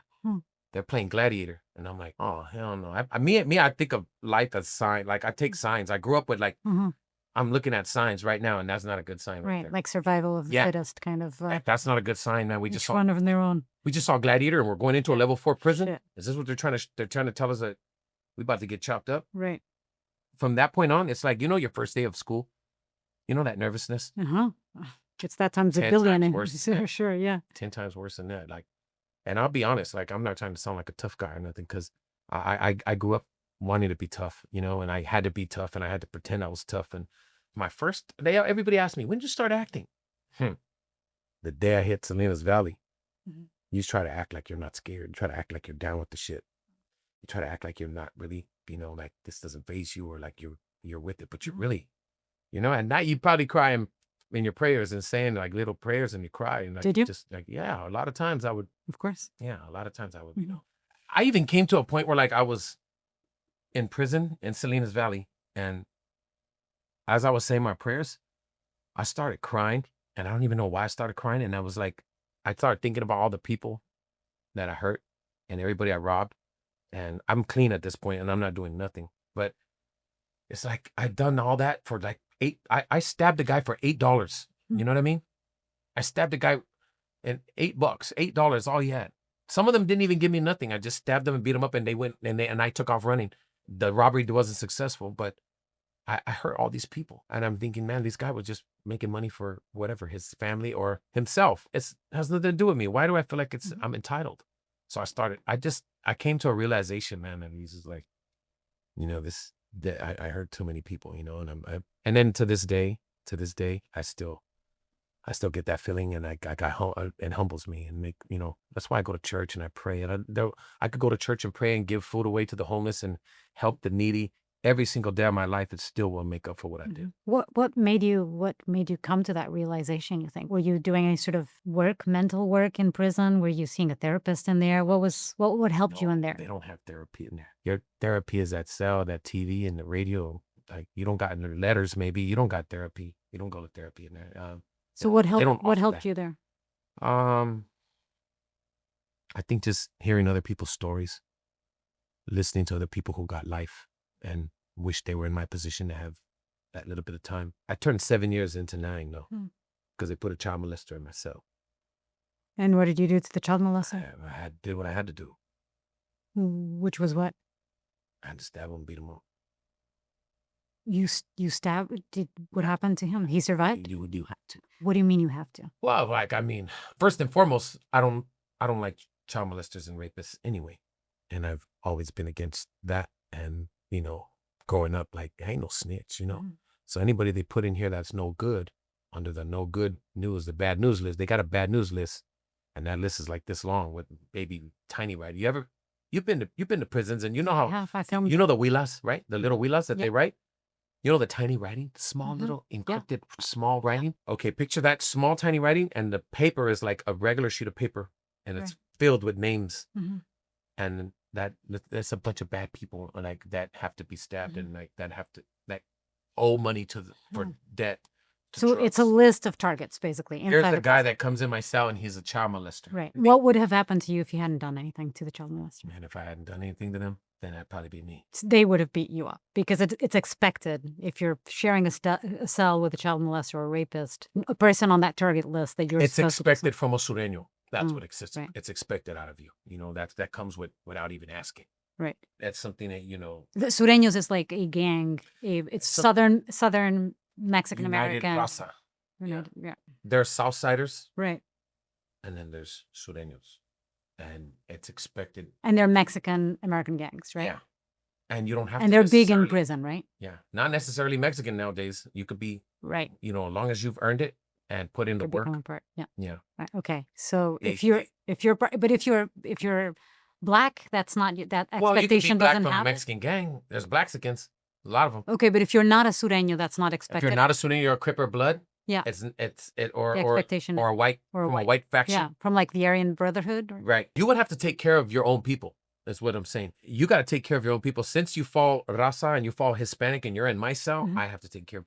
There could never be another black or a white guy in my cell. I couldn't even sell it. Even if you were good, even if you have no smut on your record and you have a good record, you still can't be sold up with me, because I don't sell up with other races, and that's what it is. And the people running the prison know that, and that's how they put people together in cells, right? It's according to those alliances. According to your group, your faction, all Southern Hispanics on this side, all like we have our own tables, we have our own side of the yard, can't walk through there. Like the whites got their shit, we got ours, the blacks, everybody. What percentage of people in prison were minorities, were blacks and Hispanics? The majority. Right. The majority. I would say there was probably one slice of that pie that was like other. Which other being just like white and Filipino, no, not white, like Filipino or Asian, Middle Eastern, whatever. That's other. Whites, they got their table. Mexicans got the space, and the blacks got their space. But the majority were blacks and Blacks and Hispanics. Mexicans. Yeah, but the whites could hold their own. Before, they used to fall under us. They would fall under us, and they would ride with us. And the majority of them, were they there for drug offenses, or what were they there for? No, you're in a level 4. You're there for a lot of heavy stuff. Murder. But why do you think it falls so heavily? Why is it so many Mexicans and Hispanics and black? Look around in the city, and most of us are doing that stuff, that type of crime. You don't got too many. I think what I was trying to get at with the question about who was a majority of the people in prison is because, as we know, the war on drugs has caused this mass incarceration. I think we're the country in the world with the highest number of incarcerated people. I think it's 2 million people or something. It's insane. And a lot of it is because of drug offenses. And I think when you talk, I know you're involved a little bit in prison reform, and this is something that you've started, that's become close to you, right? Right. And I think part of it is like you can't talk about prison reform without talking about, the insanity that has been the war on drugs, which has been billions of dollars spent in putting people who sometimes just are carrying, a little bit of weed and put them in prison for a long time. And where they learn to become then actual criminals, right? I was in prison with a guy named Vampiro from Pomona, good dude, in Salinas Valley. He got caught with a little bit of dope. I think it was meth or maybe crack or something, but it was like a 20, and they struck him out. It was the third strike. Yeah, they struck him out, and he was in there for like already. When I met him, he had already got like 10 years, 12 years in. Right. I think he's home now. I would like to see that he's home. It's so unfair, right? Yeah. And then you have like white collar crime, and the owners of Purdue Pharma and people who didn't do a single day in prison, who in many cases are and they're exactly. So that's the whole crazy thing about this. It becomes a street drug from a pharmaceutical over the counter to a street drug. That's what happened to MacArthur Park, and that's what's happening inside the pen. And so now there's a rule in jail. When I was there, it was enforced. And when I was in prison, we don't want no homies getting high because we don't want you PCing up. And you know what PCing is, right? When you're protective custody. Oh, when you snitch, you have to debrief. You go in a room and you debrief, and then you start talking about whatever. Right. And then now you've debriefed, and you can't go back to the GP, general population yard. You got to go to a protective custody. Right, because which is sensitive needs. Right. And now you're in a yard with a bunch of wacky people who have, like, you got rapists, child molesters, snitches, and dropouts, and everything else under the sun that has done bad in those type of prisons where I was at in the GP yards. Now they're in those yards, and it's a free-for-all. You don't have to, like, mandatory, got to wake up at 4 o'clock in the GP, right? You got to wake up at early, put your shoes on, roll your bed up, get ready. Even if you don't leave, you got to sit there and just be, in case those doors open and we got guerra, there's war out there. So we might have to get up and get out the door and fight. If those doors crack, you better get out. You get out and you go and you see who's out there. If someone that we got beef with, you have to run at them and go get them. So you're in survival mode for It's 24/7. like military. Yeah, Right. you gotta get up and you better have every cell Mhm. packing a shank. Right. Everybody got one. You had one too. Everyone has We one. have to. How'd you get those? Man, they'll pass them out to you like candy. Like, yeah. You buy them. You have to buy it. You ain't gotta. No, they'll just give you one. They'll just give it to you. In a level 4, every cell has to have. Huh. When I was there, you Right. had to have a knife. One of you's got to take turns carrying it up your rectum. You both got to take turns. Wait, it's up your butt? That's how you keep the... That's the prison wallet. You never leave home You without. have something protected around it, I'm assuming, so you Oh can yeah, stick well it. yeah, or else you'd be bleeding out your culo. You know, you got to make like a little soft, roundish, smooth something to go in. It's With probably what? With like toilet paper, or what do you... well, I would wet cardboard Okay. and then, And then but that stick makes it thick, and then it's just like so you got to crush it and make it Mhm. small. So there's like, damn, you don't want to be. And then how big is this thing? Hey, go smaller than that. Come on now. What do you think this is? So it's about a palm. I would say big? it's I had some about this big. Okay, I so had some about this big, but then what I do is about 5, 6 a little small inches. handle, the small Yeah. handle, and then here's the part I'm gonna poke you with. Okay, So so at about 4 inches. 5 damn, inches. salute to the people who are doing it like Mariana, like that. Golly, that's a sword. God, they call you the I love how you transporter. say, can you make it smaller? So, okay, so you had to have this with you at all times, and you were hiding it. And that was in case, how often did you have to actually use it? First of all, you got to get to it. It's hard to get to. Right, to get it off You out of ain't your gonna ass. be like and discharge it, like push a button here and it just pops out. No, it don't work like that way. You So gotta how does it work? You have to go to the bathroom? you have to well, you better cop a squat somewhere and push like you're giving birth. And it might come out messy. And you know, if you smell caca coming, then you know someone's gonna get stabbed.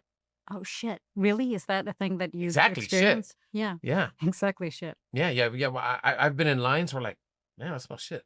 It smells like And you knew and then it I was him.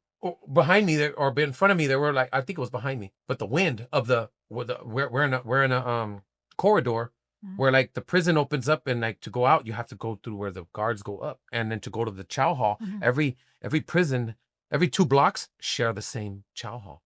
So you have a chow hall that you got to go to and it's like the wind, if you open up the door, you know, the wind is just, you can smell everything. It's Right. like, and so I remember like a couple of us looked at each other like, you fart on me? Nah, it smell like shit.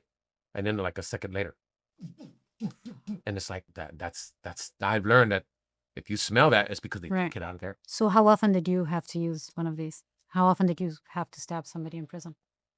Here we go, Mariana. with You shit. don't wanna I'm not on traffic there, No. goddammit. God. Oh, put You a don't mask need- up. you don't I need- want my voice. You don't I need- didn't do nothing at the time, Mariana. We have a box of masks if you need one, Fabian. Yeah, here we go, trying to make me snitch. Just tell me. Okay. Okay. I know you did it used with a child molester. I used it about like all in all, or just that one time in like my one stint. All in all. Oh wow. I had a knife on me all the time. In prison, or you mean in prison? In Okay, prison. so you use it a lot. Yeah. And I kept it on me because I know how it goes then here. And in your mind, were you sort of moralizing it as something that you're doing it to the bad guys, or what was in your, or just because I'm doing it because this is For protection? Yeah, strictly for protection. Bad guys, we're all around good guys. Right. We're all supposed to be in this yard and we're all like soldiers. Right. But were you doing it, is it also like a show of force? You're showing the other people like, don't come at me because I'm I'll stab fucking the shit out. dangerous. Yeah. Well, if you think you're gonna swing on me and hit me, Mhm. I'm gonna stick you. So I'm not gonna fight fair. Nobody fights fair. And I'm always gonna try to up one. I'm always ahead of it. Mhm. If you think you're gonna swing on me, I'm gonna stab you. Unless you call me out for a fair fight, I'll go in a cell with you. Mhm. And then we'll see who wins. Let's talk about better, funner things about prison. What in prison sort of helped you become the person? Because you did a whole 180, right? You've changed, or I think I want to ask you about. Front side 180. Yeah. So what was it something, what was it in prison that sort of helped you, mentally be healthy? Just mostly just me leaving these guys behind. And like, there's some really cool, good dudes in there. And they should get a shot out here. in the Mm. camp. And I thought So about like my life in there. Like how would I be growing old and gray and be in there? It just like, your body deteriorates. The water you drink sucks. The food sucks. You got this air conditioning that comes, it's like this nonstop air that comes in your cell. It's probably regenerated and bad. But I don't know if you've ever had these little things when you're young or small, but I've always saw myself like as a kid, and I knew I was I was gonna do something good or do something big, or not big in that world, but big in this world, and I just knew that I would watch shows like Silver Spoons and like Ricky Schroeder. I was like, man, I could be Ricky Schroeder. Mm. Or like You had ambition, like you yeah, had but I dreams. never knew how. My mother and father never knew any kind of resources to get me into this. Like Right. not even, I want to do karate. Before Karate Kid came out, I want to do karate because I want to learn how to fight. And my dad was like teaching me how to box and wanted me to be a boxer and grow up, be like him, He wanted me to be good, but at the same time, he also wanted me not to be a punk. So when I was in the 2nd grade, this kid was taking my money. His name was Matthew. And he was taking my money, and he was taking all my money all the time. And this is when my dad first came home from prison, and I didn't know how to tell my dad that I was getting my money taken without sounding like a little sissy. But when I did tell him, I had a Fonzie lunch pail, and my hair was like Fonz. I liked little cut to the head. And I told my dad, and he was like, "Who's taking your money?" And he was mad. You're letting him take your money? I go, I'm not letting him. He's just taking it.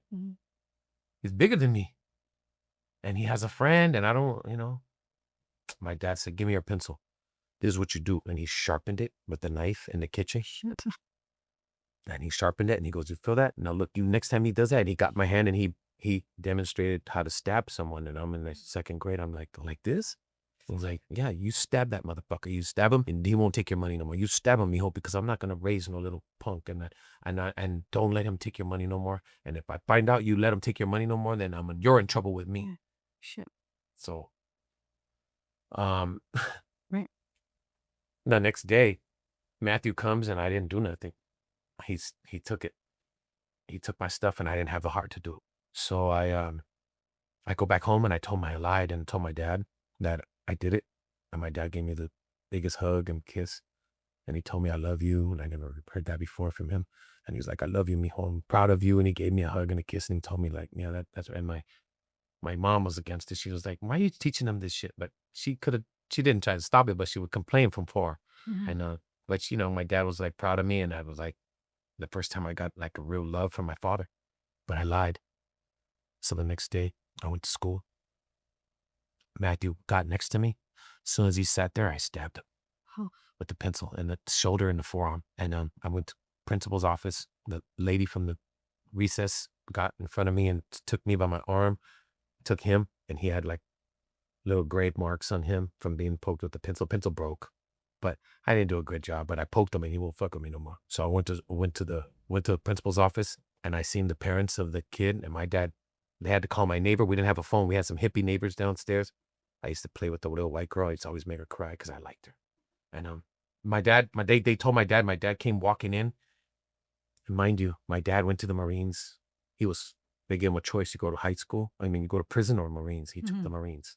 So with the Marine mentality and prison mentality, he walked into that principal's office, and I was just like, I was scared because I was like, I didn't know what to expect. I was happy because like I did what you told me to do, but I lied yesterday. Yeah, but. And then he comes in and he looks at me. When you get that look like, he goes, the principal, and he looked at him and he goes, sir, your son. And he goes, hey, wait, hold up. You know what? My son was doing something that he protected himself. And if this kid's parents would have showed him better and not to be robbing from my kid, you better watch who you're stealing from next time, motherfucker. He said it all. He was like, shit. Yeah, talking to the parent, they were paisitas. They were like, oh my God. They were like, paisas. And I could tell they were like looking at my dad all like, and he goes, yeah, that's right. Hey, no, you know what? You tell your kid not to fuck up my son no more, or else you get it again. And if as far as the principal, he goes, hey, look, don't worry. I'll take care of my son. He knows what he did. You did wrong, and I'm going to take care of him. But you told me to do this. So I immediately start like, right. I was like crying because I'm like, oh my, he's going to really kick my ass. Right. I'm really going to get it. But I'm confused because you told me to do it, but then now you're telling me I'm going to Right. you're in trouble. So when he got out, I was like crying. And he was like, he swung me around. He picked me up and he goes, I'm proud of you. Shut up. Stop Oh, crying. oh. Stop crying. And then like he goes, oh, I don't care if you do this again. Just don't let nobody mess with you. And that's been my motto ever since growing up. Like, you know, I would always have to pull out something. And I would stab another guy at 13 years old. I stabbed a drug dealer, a Cuban drug dealer. And it was in the 80s. And I'm 13 years old. And this dude's like, he has his partner with his twin brother. And like that little faction that the Cubans wanted to get me, but they didn't because my dad they didn't want to mess with my father and everything that he was doing. He's a part of. And, you know, back then we got ties to like everything on our side. And then the Cubans were doing business with my dad. So there was a Cuban named Lucio, who my dad knew and doing business with, who actually spoke to the guy that I stabbed and his family and calmed him down. He couldn't go to the hospital. So I stabbed him with I had a collection of knives. I'm telling you, I was like, thought I was Rambo, you know? I would like collect knives. I had the Rambo knife too. So I think I was low key, just my dad was training me to be like, I don't know, but I didn't. I ended up skateboarding and becoming an actor. But I had to go through it though, you know? My father is the biggest influence in my life growing up. My father was probably the biggest influence until I realized that unintentionally, he's teaching me all these wrong things. Unintentionally. He's trying to keep me to survive, to be strong and to live out here. But at the same time, it prepared me for prison. Right. It prepared me for a lifetime of jail, prison, and doing all that crazy stuff that I had to do in there. And it came like, you were ready in many ways. so I didn't really have the only thing I wasn't ready for was putting that knife inside your rectum, putting in your butt, like just the stash. I'm like, wait, I didn't know about that part. That's a different part of the game right here. But you have to, you know, and then, and I was one of the ones that, oh man, that's gay. And I said that to somebody, right? And that person said, and he was a gangster, an older dude. And he goes, so you calling me gay? Shit. And I go, no. But I'm just saying what we do in it. I call it survival, because you'll be thinking differently once you're in the hospital and you got a bobby pin or a handcuff key in your mouth and a knife up your ass. Sure. And that's how you roll in prison. I have a question actually for you about if you're a child molester, if you're a rapist, all those stuff, you get targeted in prison, right? Completely unrelated to your story, but do you think that Jeffrey Epstein might have been killed by somebody inside the prison, by another prisoner, because he was a target, because he'd been messing around with young girls? I don't think so, because I think someone else killed him. Okay. I think the guards maybe had something to do with letting people go in there and do their thing. But okay. Because Jeffrey Epstein, did he hang himself? aside, Is that what they're saying? They're saying that, yeah, right? yeah, they're saying that he didn't hang himself. Yeah. But with Jeffrey Epstein aside, if you had been messing with younger girls and you're in prison, you're a big target, and that's what eventually Even a statutory rape. Yeah. Right, even a statutory rape, yeah. And this was what led you to then go from a 7-year sentence to a 9-year sentence, because you stabbed the child molester. Because the guy who came in here, he was way bigger than me and he was heavier than me, and this dude was built. He was older than me, more tatted up, and you would never think that he had 5 counts of child molestation on an 8-year-old boy. Totally, like, what? This is a guy that we all try to be like. When did you learn this? Who told you this? It came in a kite. And you trust these people, right? I'm not gonna look. I know a lot of people give false information that could get you in a wreck, and maybe they don't like that guy, so they'll, you know. But this came from a reliable source. Okay. And the kite cattleman said, like, this guy raped or molested a 9-year-old. Just said that this guy's got to go. I found out later. They just told me he's got to go, and he got 3 days to do it. He got to go on this certain day. So I waited till the last day. I couldn't even sleep. I'm trying to formulate a plan to, like, how do I get this guy who's this big and like 100, like 60 pounds heavier than me, 70 pounds? So how did you do it? I gave him drugs. I got him high. On what? Heroin. And then when he was coming down, like he wanted to get up, I got him down there. And then while he was asleep and he was coming in already, he came in already kind of high. He was high already. And when you're high and you got malias, you're kicking. The drug is withdrawal. So he was going through that, and I got him. I thought I did that thinking he was good. I got that. Hey, can I get a papel? Like I told the homies, and I went. I'll pay you later. This dude's going through it. So I gave him that thinking he's a good homie. Okay. While he was asleep, I start fishing, under the door. I start fishing my line. You know what a line is? So when you throw your line under the door to fish with another, to communicate with another self. Okay. Through a line, like you get a little toothpaste, the end of it, you tie it to a string, you wrap it, and you throw it under the door so that you could connect, and then they can amarralo. They tie on, and now you're going back and forth sending each other kites, and they're telling me, this dude's gotta go. And I write back I'm like, what? You can't talk because I'll wake him up. So it's very frustrating. And you're just like going back and forth. So then it comes back. I got the kite saying, hey man, this dude's gotta go. He can't be on this yard. I'll tell you later, but it's bad, very bad. And that's all I needed to know. And so what did you do then? I'm a respectable, and I'm not a chicken shit kind of guy. I'm not going to hit you while you're asleep. I'm not going to, I'm not going to knock you out and try to stab you when you're asleep. I think this guy was so big, he probably would woke up and got me. I had to find the right time, And then at the time, they sent me a blade, a long shank. So I had to fix it and then after doing that, and then I had to fix it up and put the handle on it. And then he was still like, I would talk to him, and I just thought like, man, how am I got 2 days to do this, bro? Like, that's crazy. So I don't know, man. I don't want to cheap shot nobody, but I want to give him his right due. I know what he's got coming, and I know what I got to do to you, and I know that I have to do this. And I prayed to the man upstairs again. Like I used to pray before my robberies in the street. Now I'm praying to stab people right here, and I'm like, I say a little prayer just to get me through. Right. Get me through this, please, without killing them and without me getting hurt. I don't want to kill him. I just don't. I just know I need to do this, or else I'm in trouble.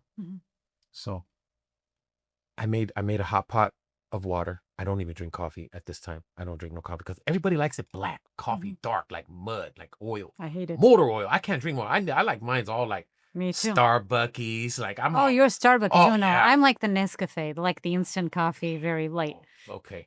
I like all that good stuff, all that crazy like lavender. Oh, I don't. Yeah, it sounds pretty fruity, but yeah, I love that stuff. I love it. It sounds Silver Lake all the way, but yeah.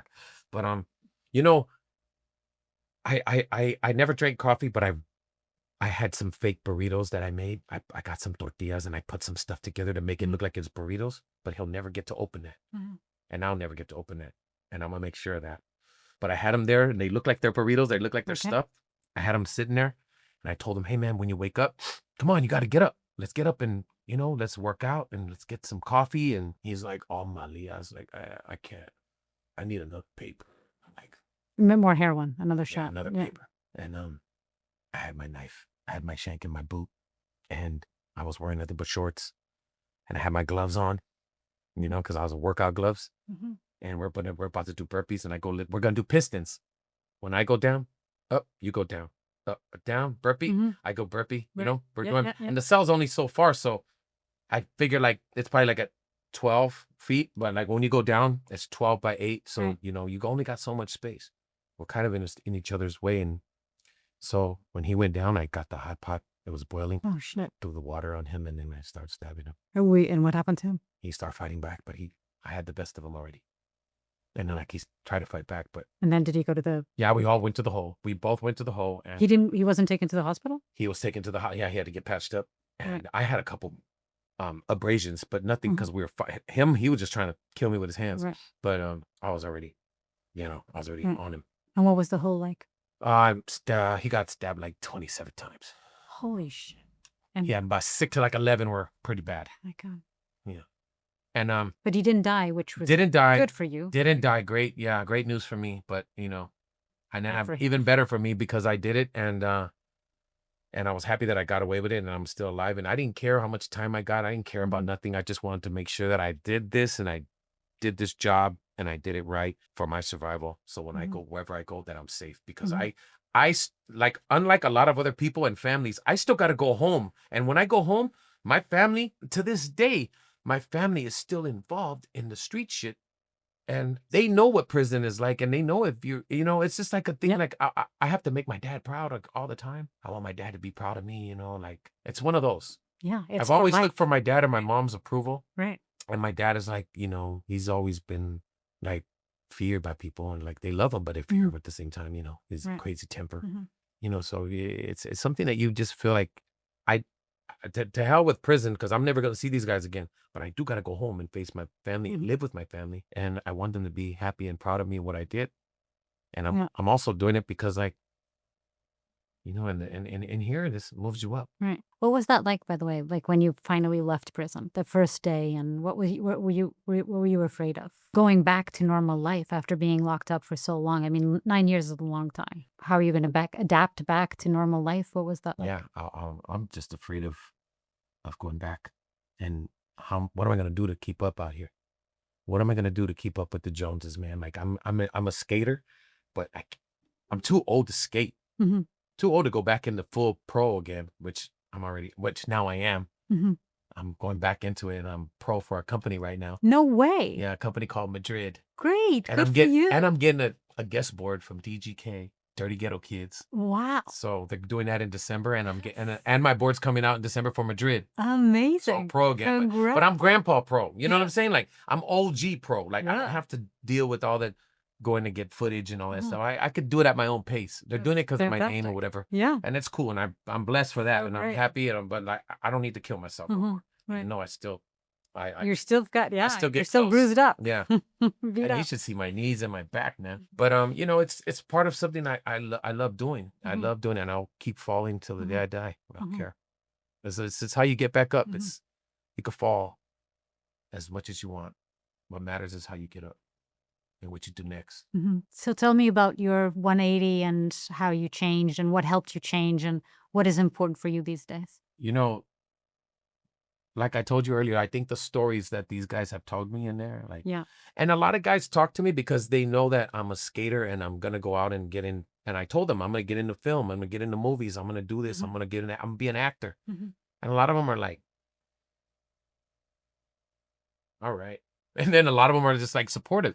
They're just like, you're an actor, all right, whatever. But a lot of them, some of these guys will be like, I got a book you should read, and trying to help you, and like while you're asking for that book or getting that book, they'll tell you. And then I've had sit down and eat with these guys, and they've lived their lives like they didn't get a chance. They never got that chance. They never got a second chance. Never got a third chance. I believe in fourth, fifth, sixth chances.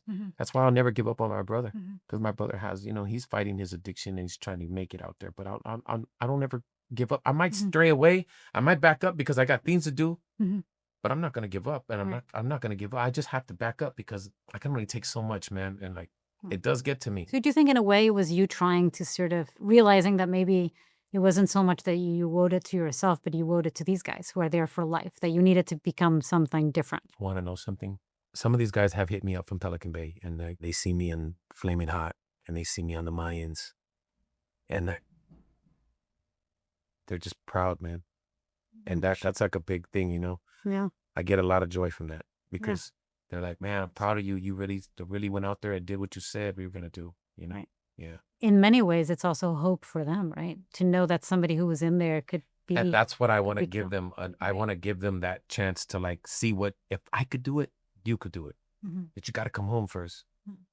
You just got to come home, man. So you're involved in that sort of what are you involved in? And ARC, Yeah, tell me about it. the Anti-Recidivism Coalition, got founded by Scott Budnick, and actually Scott Budnick used to come to my cell in Pelican Bay. And ARC stands for Anti-Recidivism Coalition. Right. Yeah. Recidivism's just for people, if they don't know what this means, is basically not going back to prison, being able to stay out.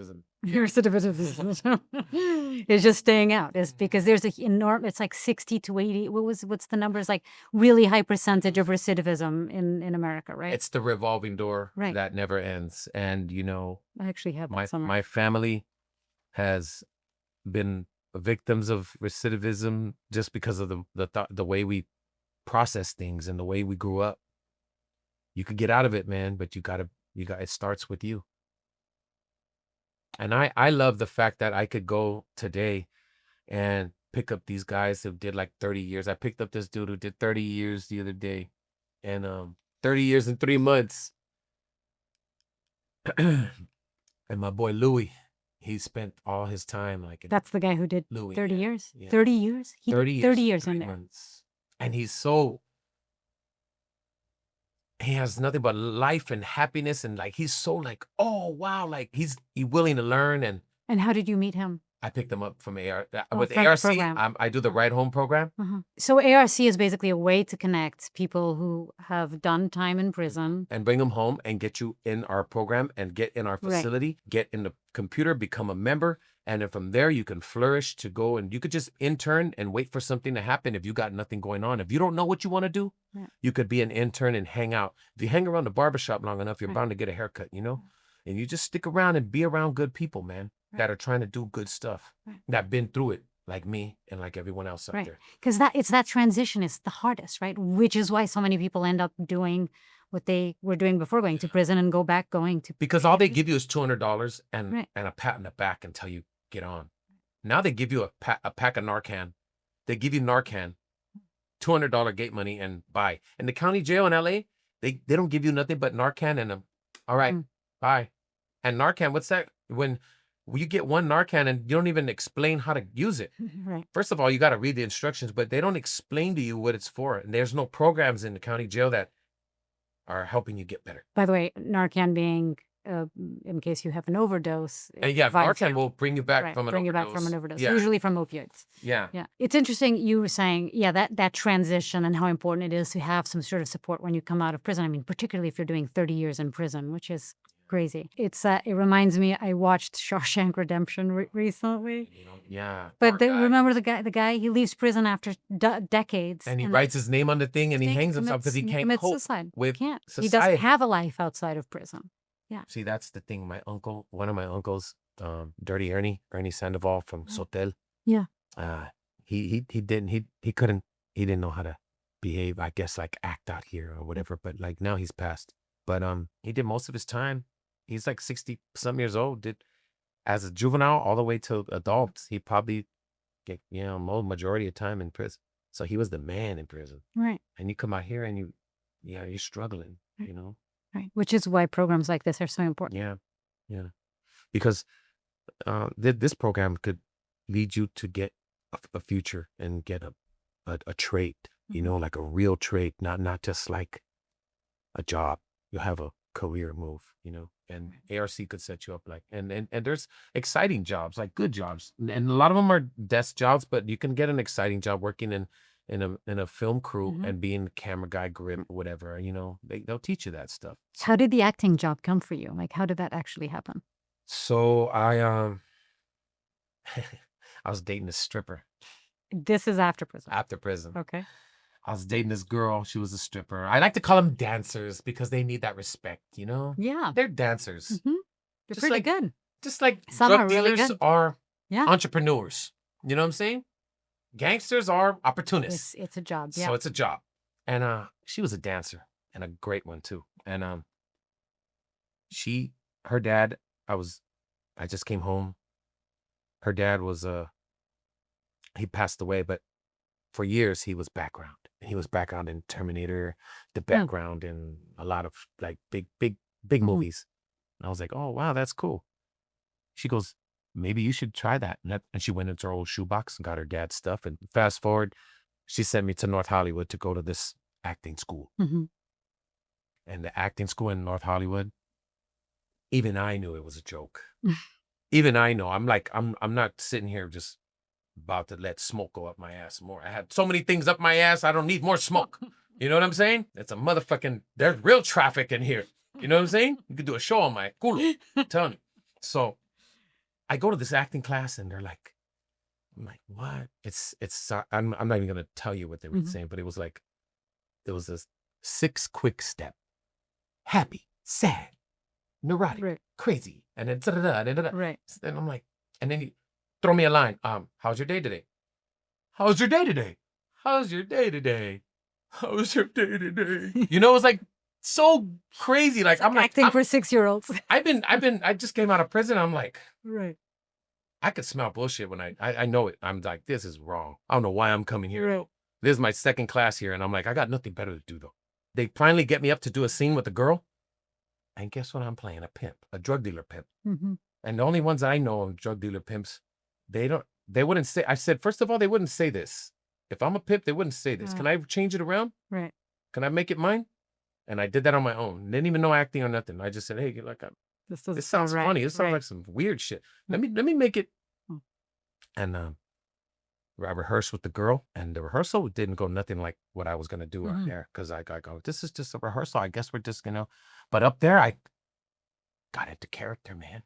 Wow. Pulled out my pimp stick. No, I'm joking. But I just went into full Figueroa mode, you know? Wow. Figueroa mode. Yeah. Pimp mode, yeah. Yeah, pimp out.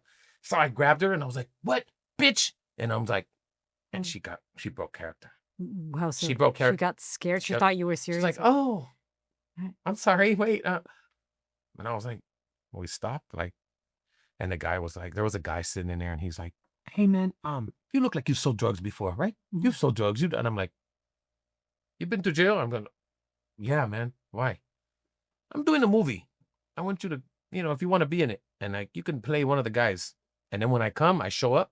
That day, I showed up. We had to all meet here, and we didn't get paid nothing to go do this guerrilla film that was super low budget.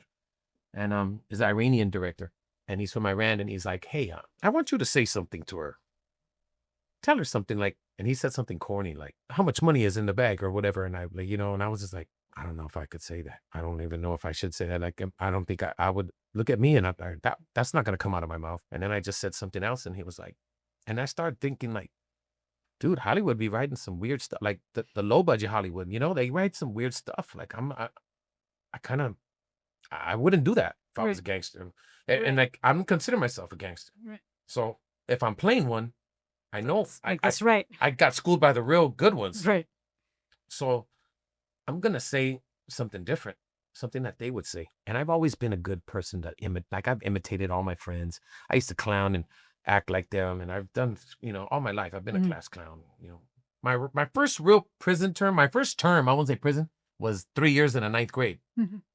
3 years in the 9th grade, I had a mustache and like a wristband from the county jail.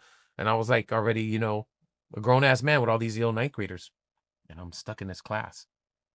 And felt like a damn adult in the class, Wait, you were doing time in jail at that when you were in 9th grade? No, I consider my 9th grade. Oh, sorry. 3 years is like jail. Oh, but why? I couldn't get out the 3 9th years? grade. Oh, you spent 3 years in Yes. 9th grade. Flung 3 times. Yeah. And then did you pass on to 10th? Did you? Yeah, when I finally went to 10th, I was like, I'm done with school. I already had a beard. No, I'm good. Right. Yeah. I'm good, man. I'm not doing this.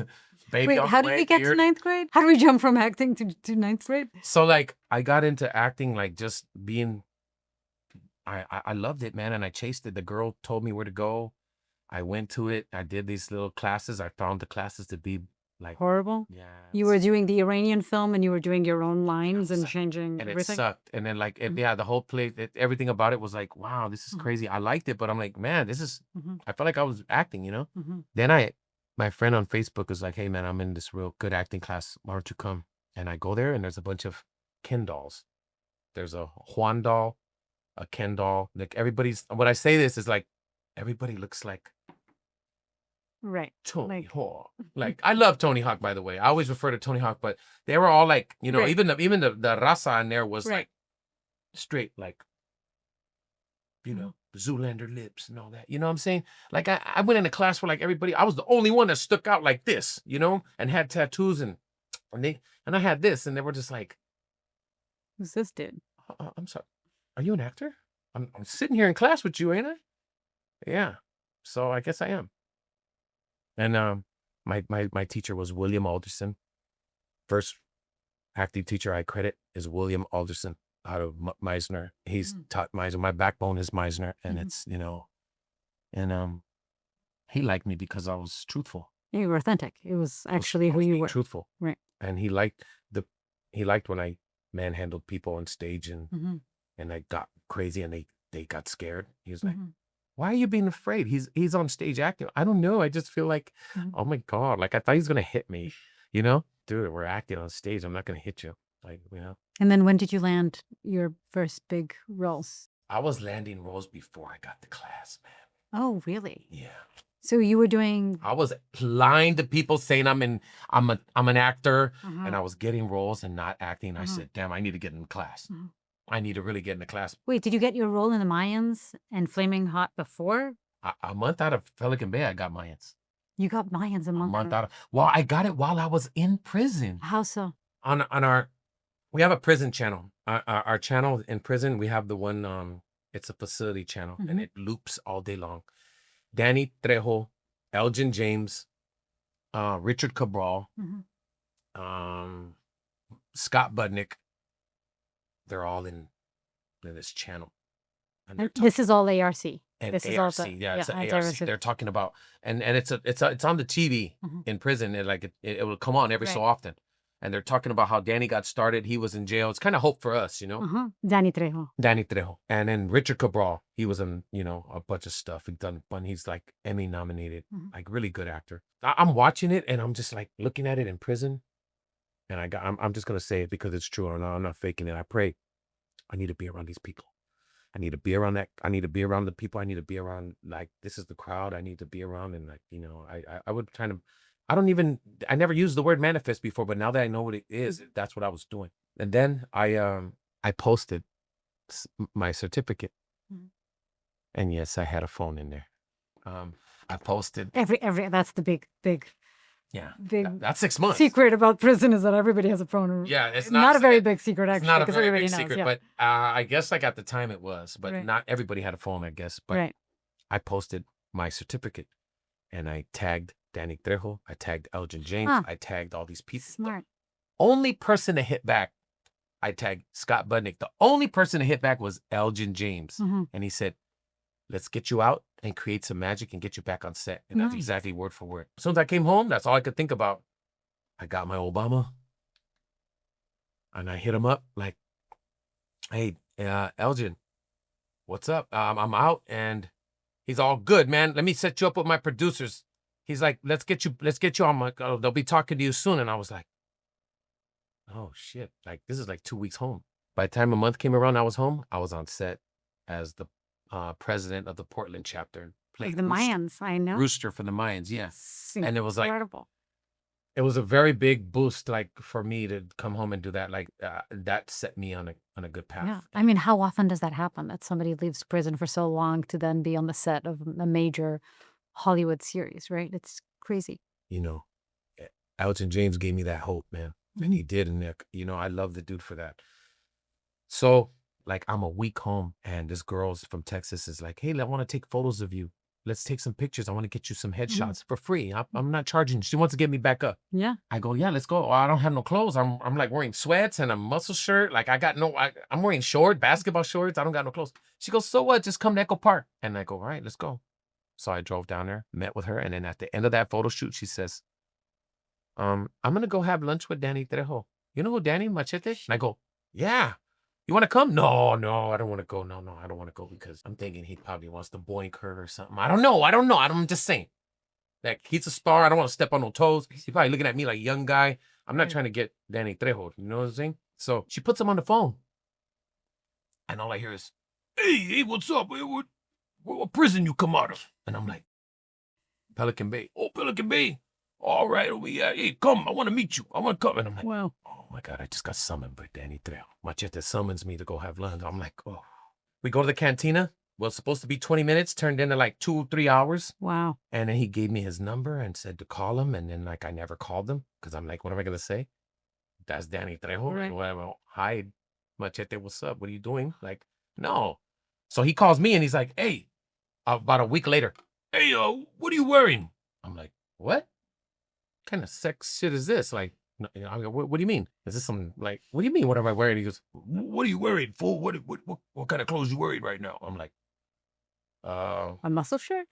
I got like a. I love how you called it a muscle shirt. I still got sweats on. Yeah, and a muscle shirt. Different color and a muscle shirt. He goes, all right, well, come with me, man. Come to my house. I'm going to send you an address. And I go to his house, and he takes me to a funeral, the wake of a 19-year-old kid who got shot, and he was doing a documentary on. And I'm like, this is when remember when that year when the Dodgers and the Lakers won 2020?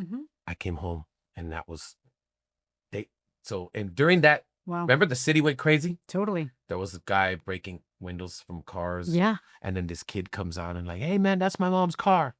And shot him. He was like 17 or 18. And Danny was actually doing the documentary on that guy, Oh, on the kid who was killed. the kid, yeah. Yeah. And so he took me to that funeral, and I was like, damn. I was with Blinky Rodriguez. He's a big community guy. And Blinky Rodriguez used to be a boxer. Now he does a lot of stuff for the San Fernando Valley. And Mario Castillo, who is Danny Trejo's right-hand man. Mhm. And me, the four of us went to this funeral, and I was just like, I'm still tripping out like I'm with Danny, you know? Like, he brought me to a funeral? I know his intention. Like, he's trying to, I already know, and it's good. He's trying to see where I'm at and Mhm. make me see how serious If stuff. you continue the Yeah, life that you were if you, leading. if you step out of line, this is Right. what happens if you go Right. that route.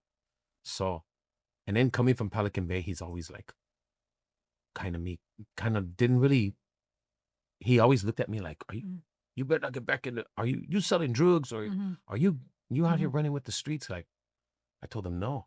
I was going to his house all the time. It was a pandemic, so it was like, nobody was out. Mhm.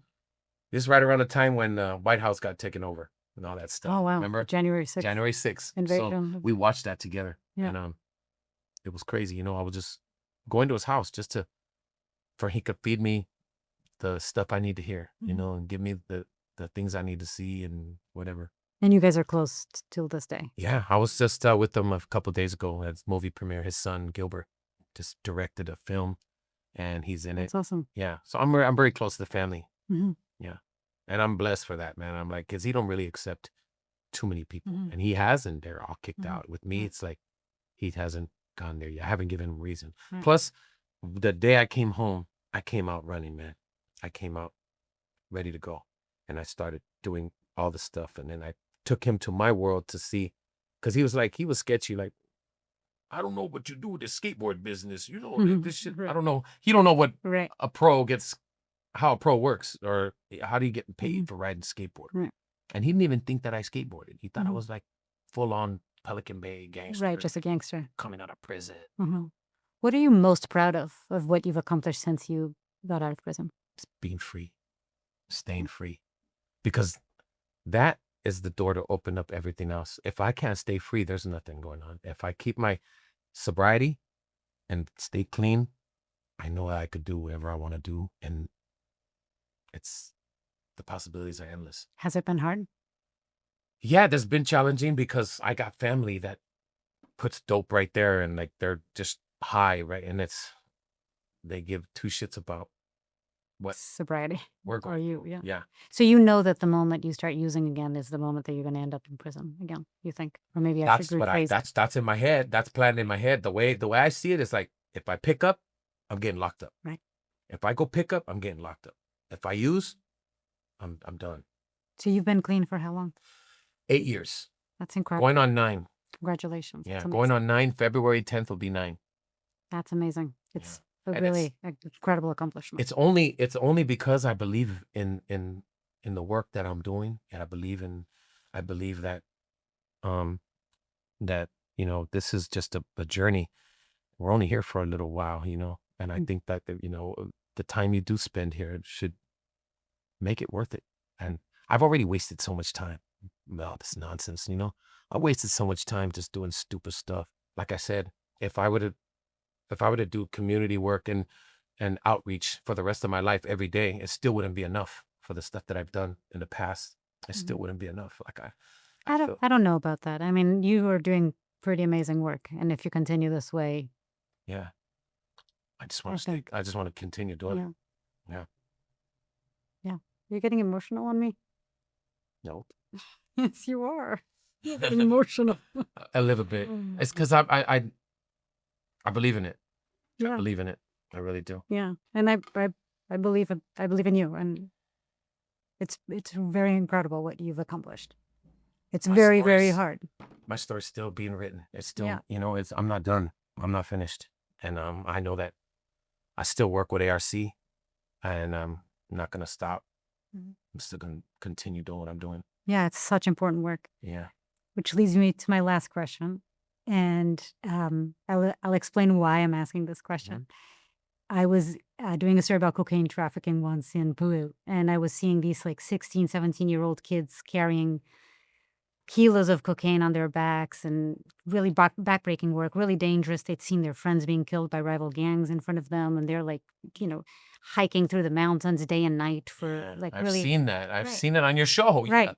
Yeah. And I remember, will never forget, it was like defined me in the work that I do forever. I asked the kid, like, why are you doing this? I mean, this is crazy dangerous and really hard. And he's like, look, my dream when I was a kid is being a dentist. I always wanted to go to college and become a dentist, and my family can't afford it. And that's why I do the work I do, to save money so one day I can become a dentist, because I want to make people smile. Because he saw the ads for dentists' offices in his town, and it was all, you see people with big smiles, and he wanted to make people happy, which is my question that I'm going to ask everyone on this podcast, which is, if you take away all the baggage of your life, all the stories you've told me, everything that you've been through, what do you want to be when you grow up? Take away all the baggage. Yeah, if you take all the stuff that you carry with, what do you want to be when you grow up? Or even if you carry with you, what is, how do you see yourself? Probably some guy at a skate park teaching kids how to skate, and then having another job to support myself, like a good job. But I would go to skate parks and teach kids how to skate, or make. I somehow, I don't know, but I'm just drawn to rehabilitation and to sobriety. That's something I'm drawn to. I don't know why. And yeah, and I could tell you right now, I'd like to sit in a big office on top of a skyscraper and have like real estate and be a big mogul. But I don't think that's who I think reality, I would, if I didn't have all the baggage, I'd still skate. I'd still want to be an actor. That's probably not going to change. But I would dive into like right now, I work at El Centro de Puebla, Mhm. and that's a community center in Echo Park. Want to hear a full circle story? That place helped my mom get us back. Oh, and you're working there, helping families. Really nice. Yes. Oh.